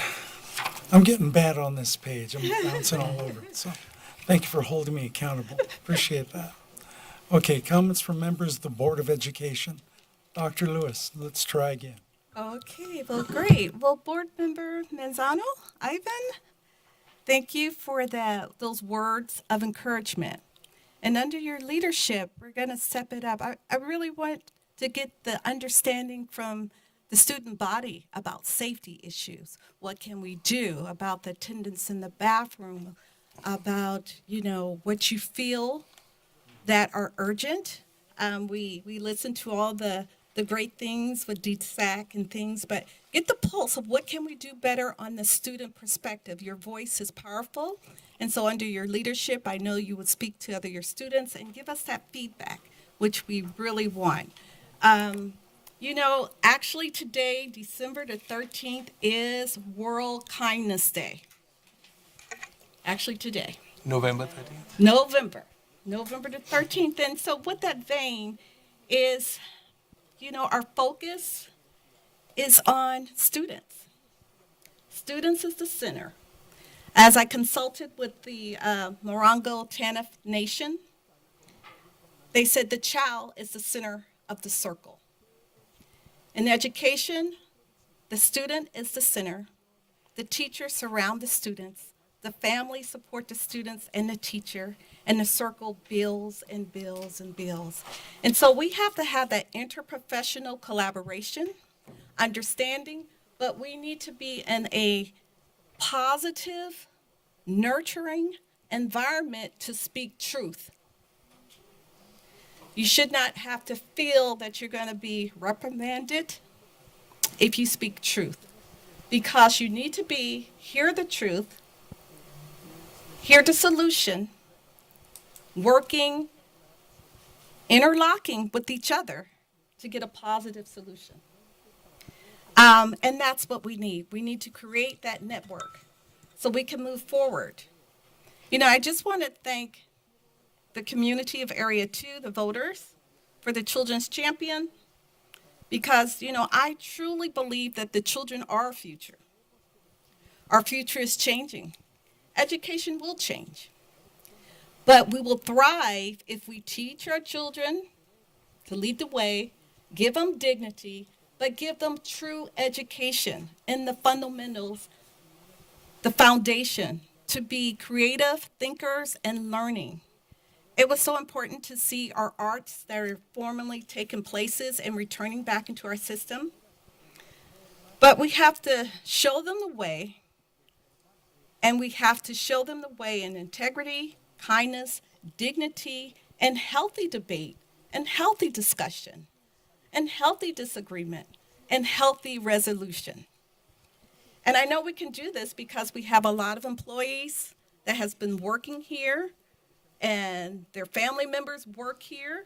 And so I have a neighbor who's been teaching for years, and then her daughter, who used to be, a after-school teacher, become a teacher here in the district. And so you have these generations that have been working in addition. So I know the quality as I visit the schools and talk with people and talk to a lot of retirees in the area that still are very, very keen on academic. They want these diplomas, they want these grades to mean something and be meaningful. This is very important with our safety. You know, looking at solutions, community schools, our grants, there's a lot of different options. But I visit Bob Murphy and he said, you know, Rialto is filling us up and we have a limit. We can't take so many people at the same time. It's not safe for them, you know? So this issue that is circling around, I'm sure we can get a handle on it. But the parents said, I need counseling. I need trauma counseling. The teachers, I need to be able to talk about the trauma that I feel of what are witnessing. And I did not realize that in most institutions that employs this many people, that they do not have a trauma or a counseling for a staff to call to someone on site. We have the crisis team for our students, but not our teachers and things like that. And that's something that major organization, because they know the mental health of their staff and who's ever on campus, when something goes down, they need to debrief, they need to exhale, they need to witness. I know we rely a lot on our behavioral specialists, but we need more. These times have changed, and you have to do things that change with the time. This is not the type of education when these schools were built. They were built with blind spots, and now technology, but people do not trump technology. Bodies do not trump cameras. Cameras after the fact. Body is more prevention. So as we sort of look for these solutions, we want to bring our student voice in here. We want to bring our teacher's voice. We're going to bring our staff. We're going to bring our leadership voice. We're going to bring the community voice. And we're going to say what will work, what is the cost, what are the barriers, what are the positives, you know, what can we do, what level, target, and we have to work. I know we can find solutions because as humans, we have the brain capacity to find solutions. Only if you feel safe to discuss it, take the Band-Aid off, and have healthy discussions and resolutions, and have confidence that what resolution will come, might have to pilot it and see how. And knowing that your elementary school is going to need something different than your middle schools, than your high school, than your continuation school. You know, every school have a different personality, a different complex, and so we can't do a one-size-fits-all. And that's why it has to be interprofessional, inclusive, and have the more voices, you can sort of see what will work and what not. So I'm just delighted. I'm just delighted to be the voice of Area 2 and the voice for Rialto Unified School District. I always have pride in this district. It's Rialto pride. I always look for the sun because the sun always rises. The sun will shine even through the clouds. So if you're seeing clouds or rain or whatever, you know the sun is there, and just it will shine through. The positive attitude is not Pollyanna. It's being positive, but working hard, filling that cup up with knowledge, wisdom, tolerance, persistence, and understanding. I have no hidden agenda. I knocked on every door after work. You know, I work a lot of jobs just so I can be so neutral in everything I do, because I'm for the kids, the children that may have parents and may not. I know to be inclusive, you have to identify the behaviors and you have to deal with the behaviors. And the behaviors are not just at school, they're at home. If we're working on some behavioral task at school, that has to follow through at the home or the group home. You can't just stop it and start it and stop it and start it. It has to follow through. Education, home, school, weekend. If you don't have that home life, we have the tutoring, but we're gonna have to go back to some of our tutoring, visiting the home and showing the parents in the home where they feel safe. We have 24 hours, but we can't assume that they know how to use it, or they might be embarrassed to ask in a group. But with these new budgets and their change, and I've always prided California of having such a positive take on public education, that might change. You might be like the rest of the states. And so if we're going to be the district of choice, we have to have the outcomes where people want to choose. We have to have the outcome where people want to work. We have to have the outcome where you can talk and discuss and disagree in a positive environment, where we can make solutions, where we can say the solutions not work, let's pull back. We tried it, we piloted it, let's pull back, let's go back. Let's say, did we give it a chance? So I'm sort of looking and seeing what our LCAP will show, because we're going to do those quarterly report, because we're in education and learning is our mission. That's our mission. And the environment of learning will bring the mission, the environment for everyone involved. So I'm here for you. I'm here with you. I will work with you. And, I just thank you for this opportunity again to serve. But it's work. That's why they call it work. And work gets hard. And I'm ready for it. Thank you.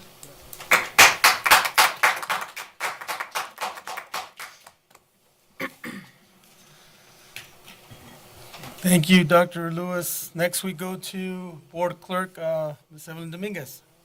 Thank you, Vice President Montes. So tonight, with our comments that were said and some of the comments that were said by our board members, they see what I've been seeing for a long time. Henry Elementary did an phenomenal job. Their students were articulated, they were excited, they were well-spoken, and I have brought it up multiple times, early interventions. Creating a little DSAC would be a fantastic idea for our elementaries. We want our student voice, so why are we not giving it to our elementary students? These are students that are ready to lead. These are students that are ready to transition to middle schools. Why are we not helping them with that transition? Public speaking is something that can be frightening to anybody. And helping them with those resources and helping them with that fear not just creates confidence, but it creates a lot of trust in one person so that way they can feel more comfortable in school and feel more comfortable with other people, creating better people skills. And that can lead to kindness. We talk about kindness. Well, we need to teach it, but it starts within. Kindness is something that comes within and not something that is told or taught. So I do believe that we need to give our elementaries more voice and start nurturing them and forwarding them more to being leaders. I experienced during Book Mania 2 great leaders in Mrs. Gonzalez's class. They were called ambassadors. They were amazing. They led me to my seat. They offered me anything I needed. It was just an amazing thing to see these 5th graders acting like adults, wanting to serve and wanting to learn more about ASB when they went to transition to middle school, and wanting to know about campaigning so that way they can campaign when they transition to the middle school. So I believe that we need to give our elementary students more voice and have that early intervention. Speaking about Book Mania, I also got the privilege to partake with Morris Elementary at their Think Together with meet and greet and a reading by Dennis Powell, former Dodger Dennis Powell. The kids were completely excited. They loved the story. They loved what is it called? The stuff that they gave them, the shirts, the hats, the swag. There we go. That's the word that I'm looking for, the swag. They were completely excited. They were asking for autographs, and I can just see the joy in their hearts. Rialto High varsity volleyball team. That was an intense game. Everybody was at their edge of the seats. everyone, including Mrs. Lauren Larkin from ISB teacher. Our principal was in tears when they won, because obviously Rialto is going to win. Congratulations to Coach Flores. I actually spoke to his father, and he says that he eats, breathes, and sleeps volleyball. So knowing that, and him having that passion for volleyball, you could tell that it was on his students. I also got to go to the conference with Mr. Brinker, Mr. Martinez, and Mrs. Lewis, and other district members for the special education SELPA. We learned a lot of new things. We had those uncomfortable conversations of what can help us with our special education and how, which is the most important thing, is how we can fix things. We talk about what are the problems, but we don't talk about solutions. And we talk about solutions, but sometimes we don't even carry them out. So that was one of the topics that we talked about, is carrying out those solutions and how to have that effective communication, how to have those continuing projects go all the way through. Our Seal by Literacy. Having seen Mr. Ivan Manzo as our keynote speaker was very encouraging. The words that he said not only touched my heart, but I know it touched many others that were sitting in that room, because they could resonate to the words that he said about being bilingual, about how it has helped him, how his family, struggled, but they're here, and look at him now, representing all of our USD student body. Our Dia de los Muertos event, it was just phenomenal. Having seen a Catrina made out of corn husk, 100% corn husk, and knowing that it took our volunteers hours and hours and hours to create it was amazing. Those are the type of events that we need to have our high school students be able to donate time to that way, because they need hours. I know AVID students need 50 hours of community service. There's other organizations in the community, some that go to catechism also have to do community service hours. So those are the type of events that we need to be giving more opportunity to our students to volunteer. We talk about a full circle of inclusion. Well, why are we not including those students? Why are we not giving that opportunity? We have a wonderful classified staff, from our secretaries that organize and make the phone calls and book this and book that, and our maintenance department setting up and tearing down. I've seen it with my own eyes. We need to get everybody involved, all hands on deck.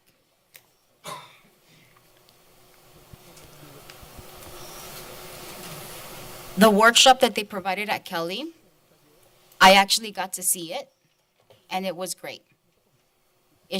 That workshop should be rotated within our schools, whoever's willing to open up those doors. We shouldn't have parents saying that, we'll see, we're trying to find a space, or we're trying to, we've had doors shut on us.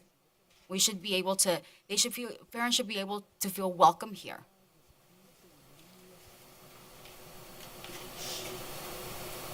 With our Rialto Christmas parade approaching, one of my goals was to see more involvement from our district in that parade. We talk about wanting to partnerships with our city. Well, this is one of those events that would be perfect for us being involved with our city. I've seen Rialto High March. I've seen Kolb March. I've seen Rialto Middle, Kolb and Rialto Middle March in those parades. But we should be having more involvement with the Christmas parade. A lot of our community comes out, a lot of families come out, and again, it brings that unity. Dr. Lewis speaks about Rialto pride. Well, it's not about pride, it's about being strong. And we are Rialto strong. But for us to be strong, we need to have unity. And we need to have that full circle. Talking about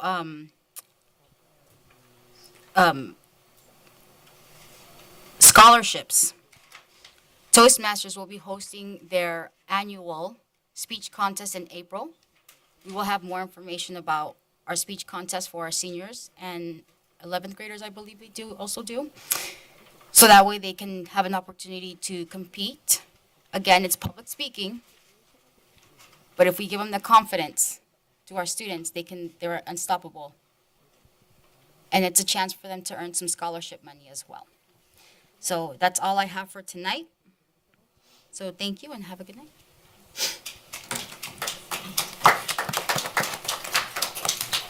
Vice President Montez, floor is yours.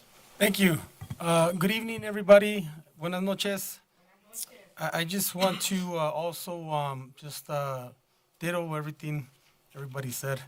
I don't want to repeat it all, but congratulations to Dr. Lewis. Congratulations, Mr. Martinez.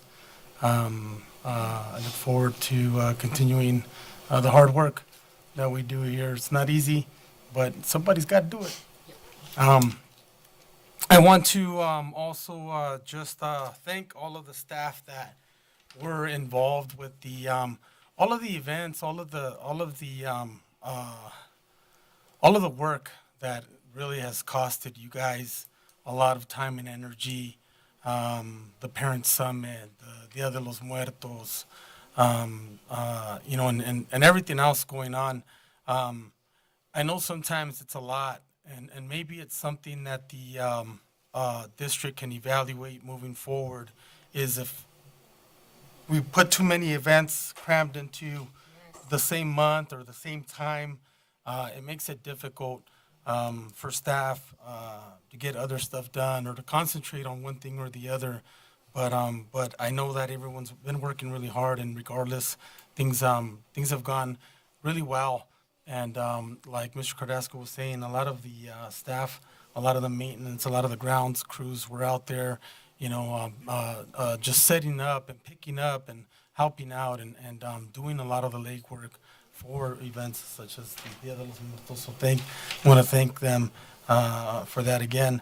And Ms. Lewis mentioned that it's World Kindness Day today. And in that spirit, I just want to say that I'm very, very proud of everyone on this board and of everyone in this district. We got a lot of hard work ahead of us. And to whoever needs to hear it, everything's going to be okay. Everything's going to be okay. Sometimes I need to hear that myself, but everything's going to be okay. This district, this community always finds a way to move on and move forward and work together and build upon what's already been, what others have already left, what others have already worked hard for. And, you know, and it's just a matter of, you know, figure out what's in the best interest of this community, of this district. And you know, sometimes we get caught up in a lot of the chaos, but everything's going to be okay. I truly believe everything's going to be okay. And I look forward to working, continuing the work with our student board member, and appreciate your comments tonight, and you know, and your encouragement to your fellow peers, and I look forward to working with our board, moving on and moving forward. And thank you, Dr. D'Souza, for all of your hard work. I know it's not easy. You're a man of many spotlights, and you know, we appreciate your hard work. So keep up the good work, and to all of your team too. So thank you. Thank you, all the board and Vice President Montez. Happy birthday to you. You had to do it. Happy birthday to you. Happy birthday, President Martinez. Happy birthday to you. Am I all ready? How does it feel to be 21? Again? For the third and a half time? Okay, thank you, everyone. That is moving and embarrassing. Thank you. I don't deserve it just because of age, though. Appreciate all of you. I think you've heard that, and if I don't say it enough, please know it. Know it. Each one of you. Miss Lewis, I'm talking to you. Okay. Dr. D'Souza, one more ad for Monday's report. Rialto High School SRO. I know we were having trouble. So we are actually in the process of working Okay. with Colton and San Bernardino, and we should have contracts by January. We're working on that right now. Okay. We've been working since May on it when it's coming through.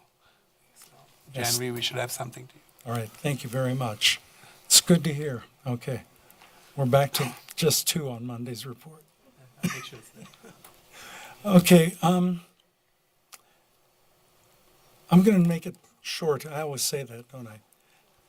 Wearing my favorite tie. If you have served in the military, if you are in the military, thank you for your service. And yeah, they deserve it, absolutely. And from my heart, God bless America and God bless Rialto. Let's continue here. Okay, we do not have any public hearings. And we are on E, consent calendar items.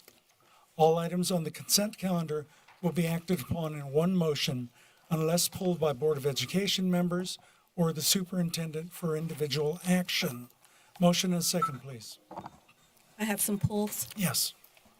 Motion and second, please. So move. Second. Thank you. Okay, what polls do you have?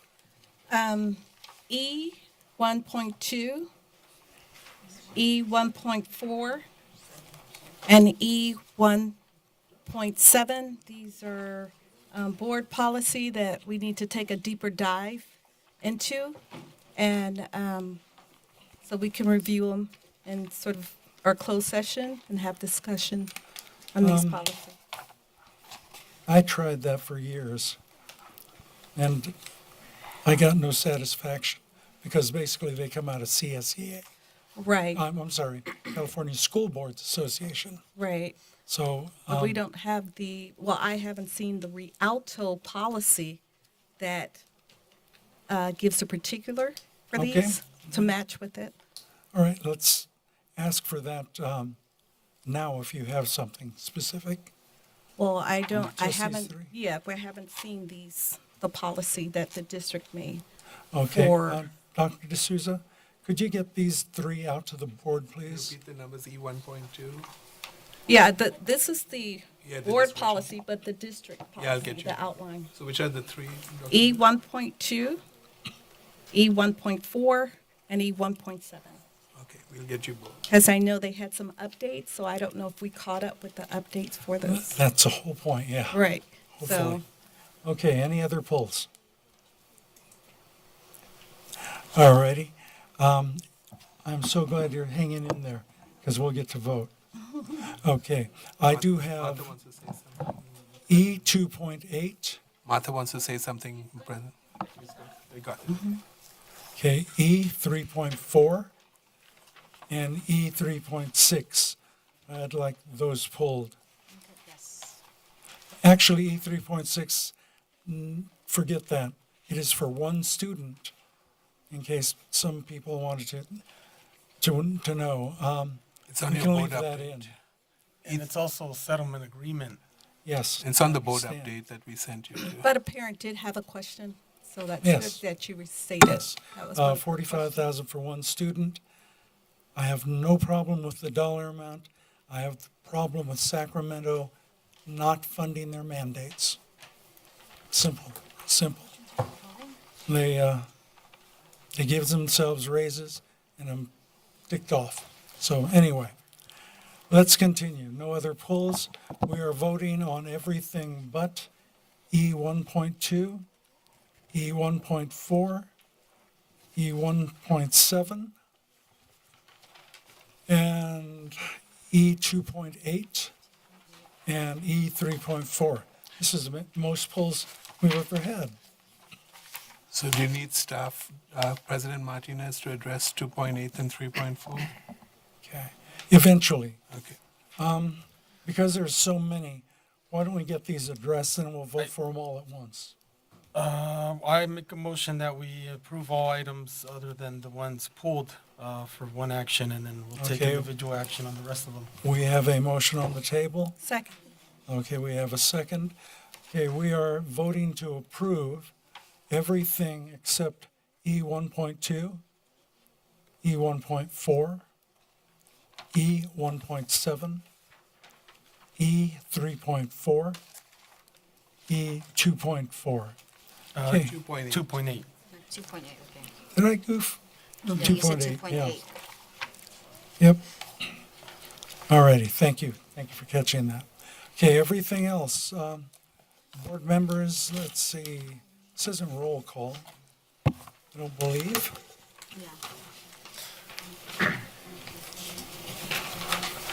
Yeah, it does say, It is roll it does call for a roll call, starting with the preferential vote. Okay, student board member, there it is. Okay, Mr. Monzo, how do you vote? As a student board member, your first vote? Aye. Well done. Okay, Dr. Lewis? Aye. Clerk Dominguez? Aye. Vice President Montez? Aye. And myself, aye. Okay, let's address E 1.2 to your satisfaction. Dr. Lewis? I just want to see the policy, Okay, not our board policy, but the district policy. And they might not have it, so maybe they can put it in a board update Okay. and give it to us, because these are the And policies is they it have to pull. We can pull it for and put it on the board packet. Yeah, Okay. so okay. that for was those my three? question on those. So we have pulled those three, and we have to go one more round anyway on those three. Anything that's in this board packet currently, we have to read twice. So it's got plenty of time. Okay, E 3.4 then. Do you need us, is it time sensitive? Do you need us to take action on No. it? it's not No, time. okay. That was my concern. We're just going through and updating everything, as my wise friend over here to my left said last year. Okay, let me find out why I pulled it.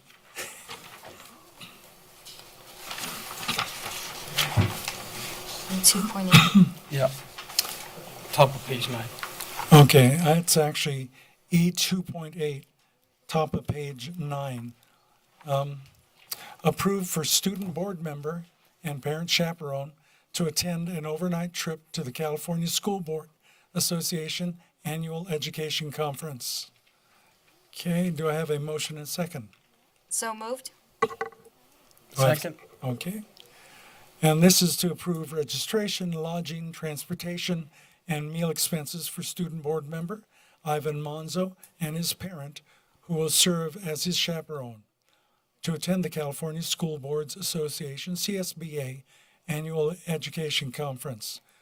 Student board member program to be held on December 4th through December 5th of 2024 at the Anaheim Convention Center in Anaheim, California, at a cost not to exceed $3,500 and to be paid from the general fund. Questions or comments, board? You had the question? Okay, go ahead. No, you had the question. You pulled No. it. I'm just bringing it out. Oh. Martha asked me to pull this to vote separately. So it's just to point it out. And it's only because we had a preferential vote from the student board member that could not vote on his own item, so that's the You may only not know reason. the abstain That's correct. rule yet. Okay. All righty. Okay. Aye. Mr. Monzo, on this, when you're asked, you abstain. Okay. No more questions or comments. Okay, Mr. Monzo, how do you vote? Abstain. Well done. That was a Dr. test. Lewis. Aye. Clerk Dominguez. Aye. Vice President Montez. Aye. And myself, aye. Congratulations, it's a big deal. We fought for years to get the student board member to go. So I think you're like the second one. All right. Then I had a question on 3.4. Prove an agreement with Community Schools Learning Exchange. That was REA. considered pulling it, and that was just a pull period to consider at a later time. Is this time sensitive? It is, and I can have staff address it if you want. So we have Joseph Williams and Dr. Hodson who can address it.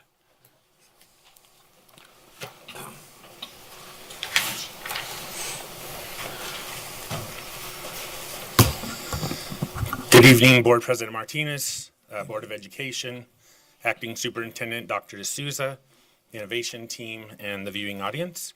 I'm Kevin Hodson, the Academic Agent over Special Programs, and I'm helping oversee currently our planning grant for the community schools, and then hopefully looking forward to doing overseeing our implementation grants as well. Want to introduce yourself? Good evening. I'm Joseph Williams, Community Agent, Strategic Partnerships, and I partner with Kevin on the project. So, yeah. Okay, let's ask it. I think they want their people to be trained. Can that be included in this? So where we're at in the situation is we have, the state of California put these huge monetary grants available for school districts to apply for community schools. And they did it in two parts. They did a planning grant, which we applied for a couple of years ago and received. And then you can, during that process, kind of decide, do we want to apply for implementation grants? And so that's kind of where we're at. One of the things that happened that kind of sped the process up for us is initially there was no real end to the money. Like, we thought we were going to be able to apply for planning grants for the next several years. Mm-hmm. So our initial plan that we were working through last year was just maybe starting with Eisenhower as kind of a pilot school, and then tap on more and more schools as the years went on.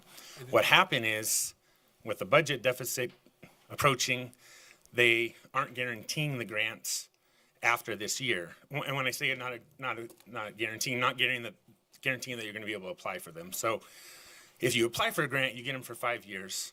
So the long story short with that, it kind of sped our process up. So instead of just saying, hey, we're going to apply for one school, pilot it, and work it out that way, this may be our only opportunity. And so towards the end of last year, we kind of decided, let's at least do our high schools, middle schools, and do like a feeder track, get some elementary schools on board and so forth.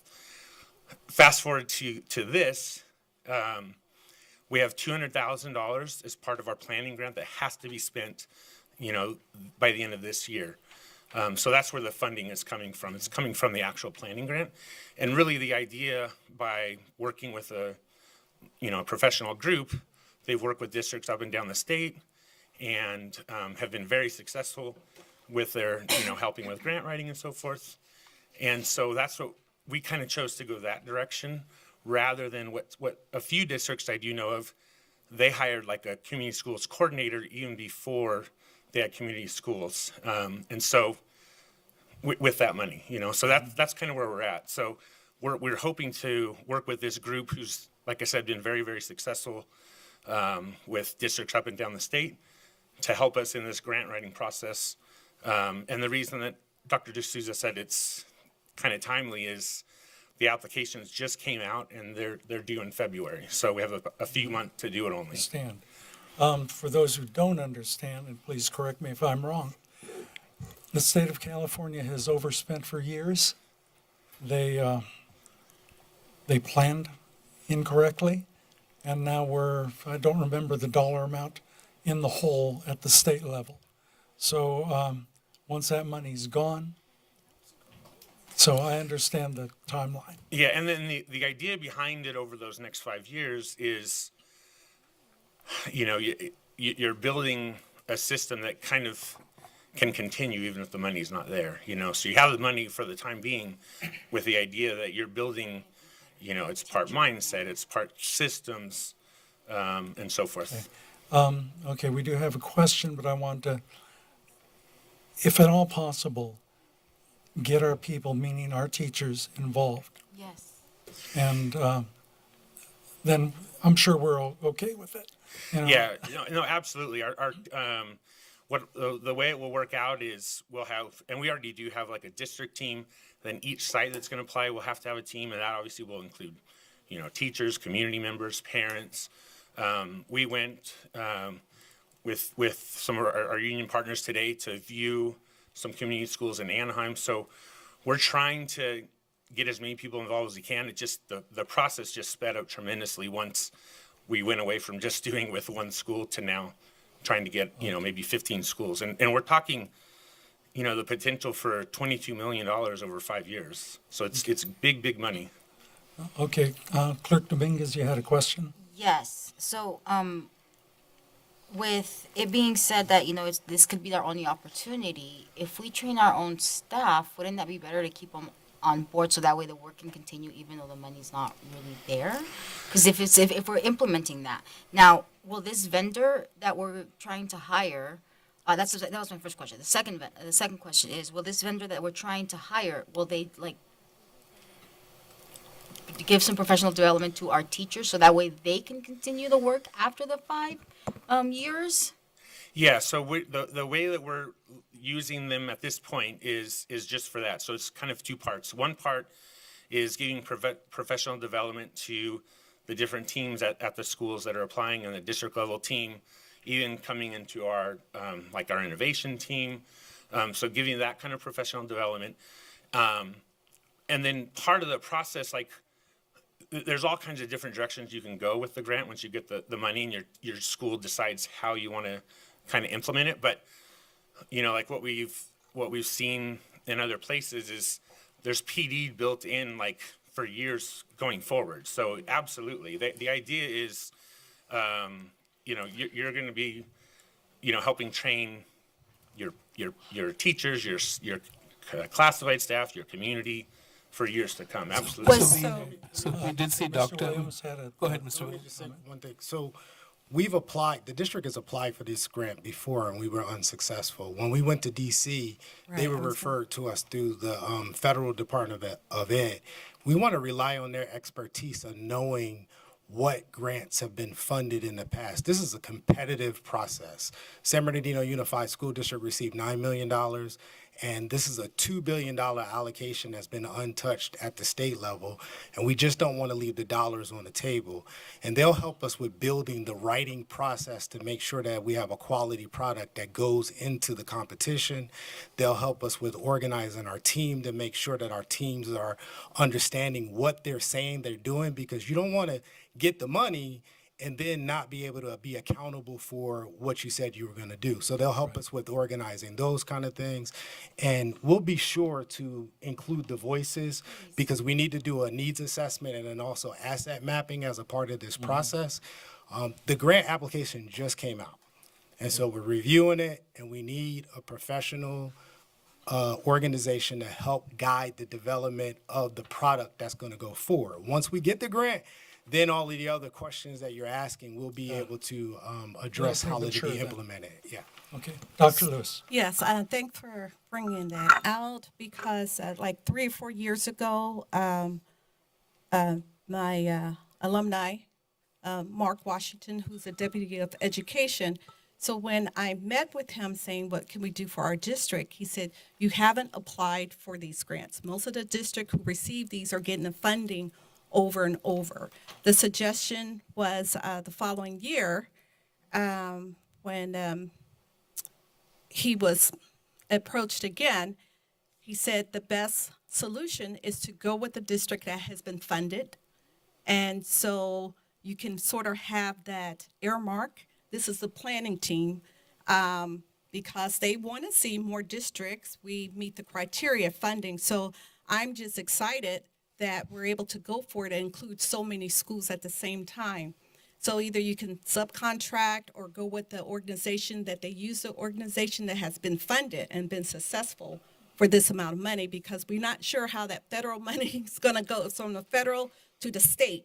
And so we're not quite sure how the federal, so this is with the state, but they have all the schools, all the district, everyone who's been funded years and years. And he look, he's a personal friend. So he said, look, Steph, your district never applied, your district. So I was given these information. They decide to go with our community school, which will help with our suspension and expulsions to develop that.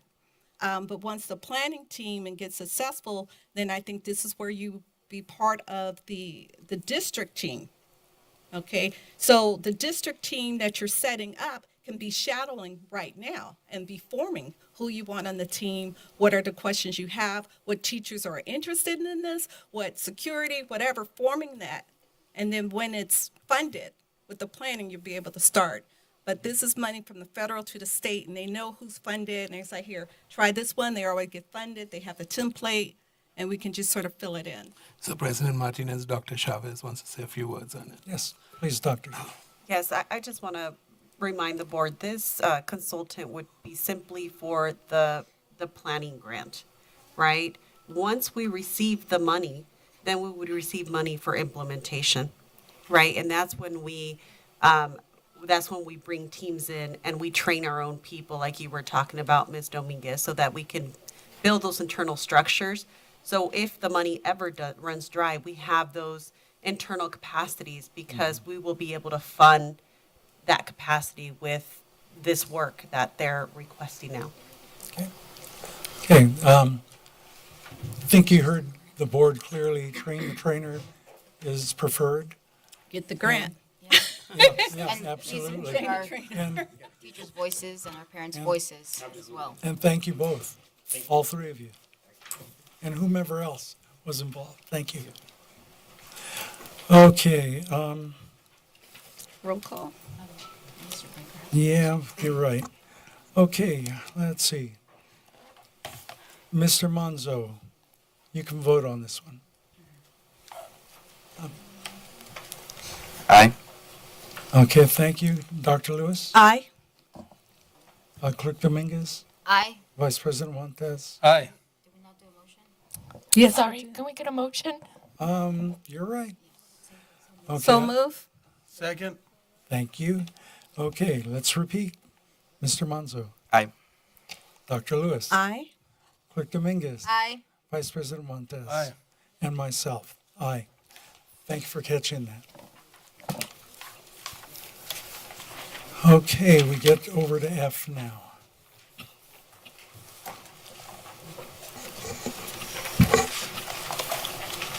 And the only reason I didn't listen is I've corrected the public before that, as you know, this is a meeting of the board in the public, not a public meeting. There's a difference. I am an employee of the district. You invited other employees up to provide perspective on the issue. I felt that my voice might have been an interesting perspective that would have helped you before you voted. That's all. That's what public comment and your time was for. Okay, F1. Approve an agreement with General Environmental Management Services, Inc. Motion and second, please. So move. Do I have a second? Second. Okay, inspect district schools and sites for asbestos-containing materials, collect samples, analyze, and report findings, effective November 14th, 2024 through June 30th, 2025, at a cost not to exceed $50,000 and to be paid from the general fund. Questions or comments? Including student board.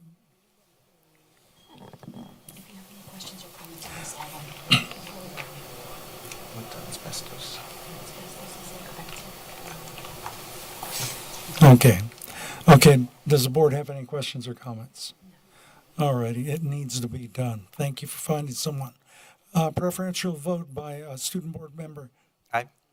Okay, Aye. thank you. Clerk Dominguez, Aye. Vice President Montes. Aye. And myself, aye. F2, approve change order number 1 and file a notice of completion for Dalkey and Sons Construction, Inc. for the central kitchen cooler upgrade project. Motion and second, So please. move. Second. Thank you. This is to approve change order number 1 for Dalkey and Sons Construction, Inc. in the amount of $42,780.27 for the central kitchen cooler project, and revise the contract amount from $3,494,890 to $3,537,000 $670.27 to be paid from Fund 40, which is a special reserve for capital outlay projects. Accept the work completed on July 14th by Dalkey and Sons Construction, Inc. for the central kitchen cooler upgrade project and authorize district staff to file the notice of completion. To file the notice of completion with the San Bernardino County Recorder. Questions or comments? Preferential vote by student board member. Aye. Okay, Dr. Lewis? Aye. Clerk Dominguez? Aye. Vice President Montez? Aye. Myself, aye. F3, Don't beat yourself up. Mr. Martinez, if you need a little bit of help, let me know. We want to save some of the voice. thank you, because it For the birthday does go boy. away. For the birthday boy. Yeah, that's it. I need that frosting to coat the. That's right. Just let us know Okay, we're here if- to help. Yeah, if you would, please continue. From F3. F3, approve a deductive change order from Tricor Enterprises, Inc., DBA Quell School Signs for the district-wide marquee projects. Do we have a motion and a second? So move. Second. And the item is to approve a deductive change order in the amount of $43,855 for the unused allowance and revise the awarded contract amount from $719,000 to $675,145 for the district-wide marquee projects. Okay, questions or comments? They're giving money back, we'll take it. Absolutely. Preferential vote by student board member. Aye. Or did you have a question? Okay. Dr. Lewis? Aye. Vice President, Clerk Dominguez? Aye. Vice President Aye. Montez? Myself, aye. KF4, please continue. Is to approve an overnight trip with On a Mission Youth Travel LLC. Do we have a motion and a second? So move. Second. And it's to approve 30 students and 3 chaperones to attend the Historically Black Colleges and Universities HBCU Tour effective March 16, 2025 through March 21st, 2025 at a cost not to exceed $59,820 and to be paid from the general fund title. Is that Four. 4. Yeah, okay. Questions or comments?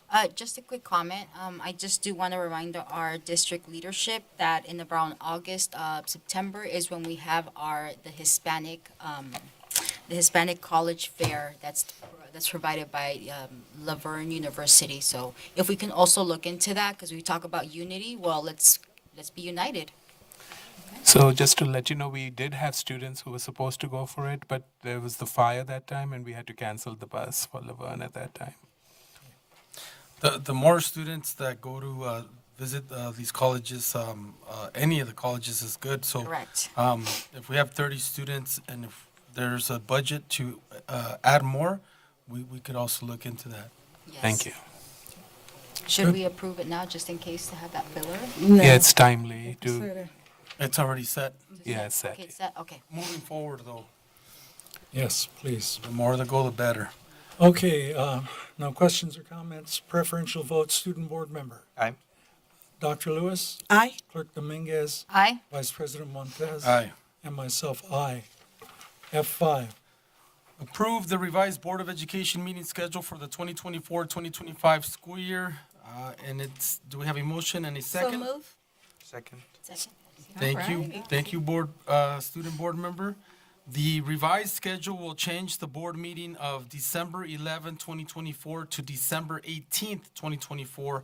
And the board meetings in May 2025 will now take place on May 7th, 2025 and May 21st, 2025. questions or comments? Oh, you can do it all. I'm okay. Would you just like to explain why we're changing the For dates? the public? So because we had to have the board meeting where you guys get sworn into your different offices, communique came from the county office that we had to do it the third week in December. So that changed from December 11 to December 18th. That's why the change. And originally the board meetings were on May 14th and May 28th. But because of middle school promotion on May 28th, we changed the board meetings to May 7th and 21st to make it every other week, and that's why the change was made. And there's no board meeting the last week of April, so that works really well, every other week. Sounds good to me. Any other questions or comments? Nope. Except May is, used to be my favorite time to vacation. That was 40 years ago. Nowadays, Okay. it gets hot in May. Yeah, How can it be 40 years when you're only 21? I don't know. Yes, please. Dr. Lewis? Oh, no. Preferential vote. Oh, you're right, thank you. Preferential vote, student board member. Aye. Okay, Dr. Lewis? Aye. Clerk Dominguez? Aye. Vice President Montez? Aye. And myself, aye. F6, Is to adopt a resolution number 242527, remuneration, excusing the absence of member Nancy G. O'Kelly from the Wednesday, October 16, 2024, regular meeting of the Board of Education. Do we have a first and a second? So moved. Second. okay. Okay, questions or comments? All right, preferential vote by student board member. Aye. Okay, Dr. Lewis? Aye. Clerk Dominguez? Aye. Vice President Montez? Aye. And myself, aye. Administrative hearings, F7. And that's, do we have a motion and a second to approve the administrative hearings for case numbers 242519, 242518, 242517, 242512, and 2425-9? So move. Second. Okay. And, okay, no questions or comments. Dr. Lewis, how do you vote? Aye. Clerk Dominguez? Aye. Vice President Montez? Aye. And myself, aye.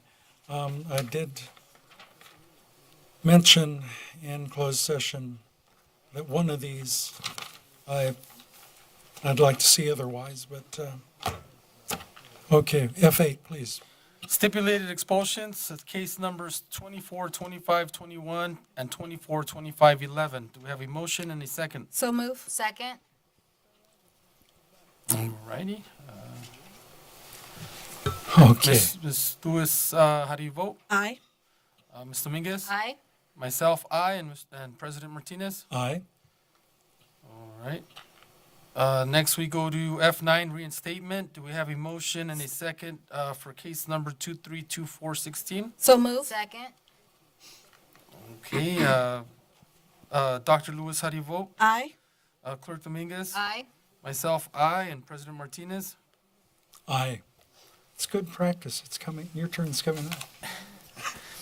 And finally, we're to our adjournment, and we have the next regular meeting of the Board of Education of the Rialto Unified School District will be held on December 18, 2024 at 7 p.m. at the Dr. John Casalunas Education Center, 182 East Walnut Avenue, Rialto, California. Materials distributed or presented to the Board of Education at the board meeting are available upon request from the superintendent's office. Do we have a motion So move. and a second? Second. Thank you, student board member. And we will, we'll All at have a once. joint vote, I guess. All in favor? Aye. Aye. Any noes?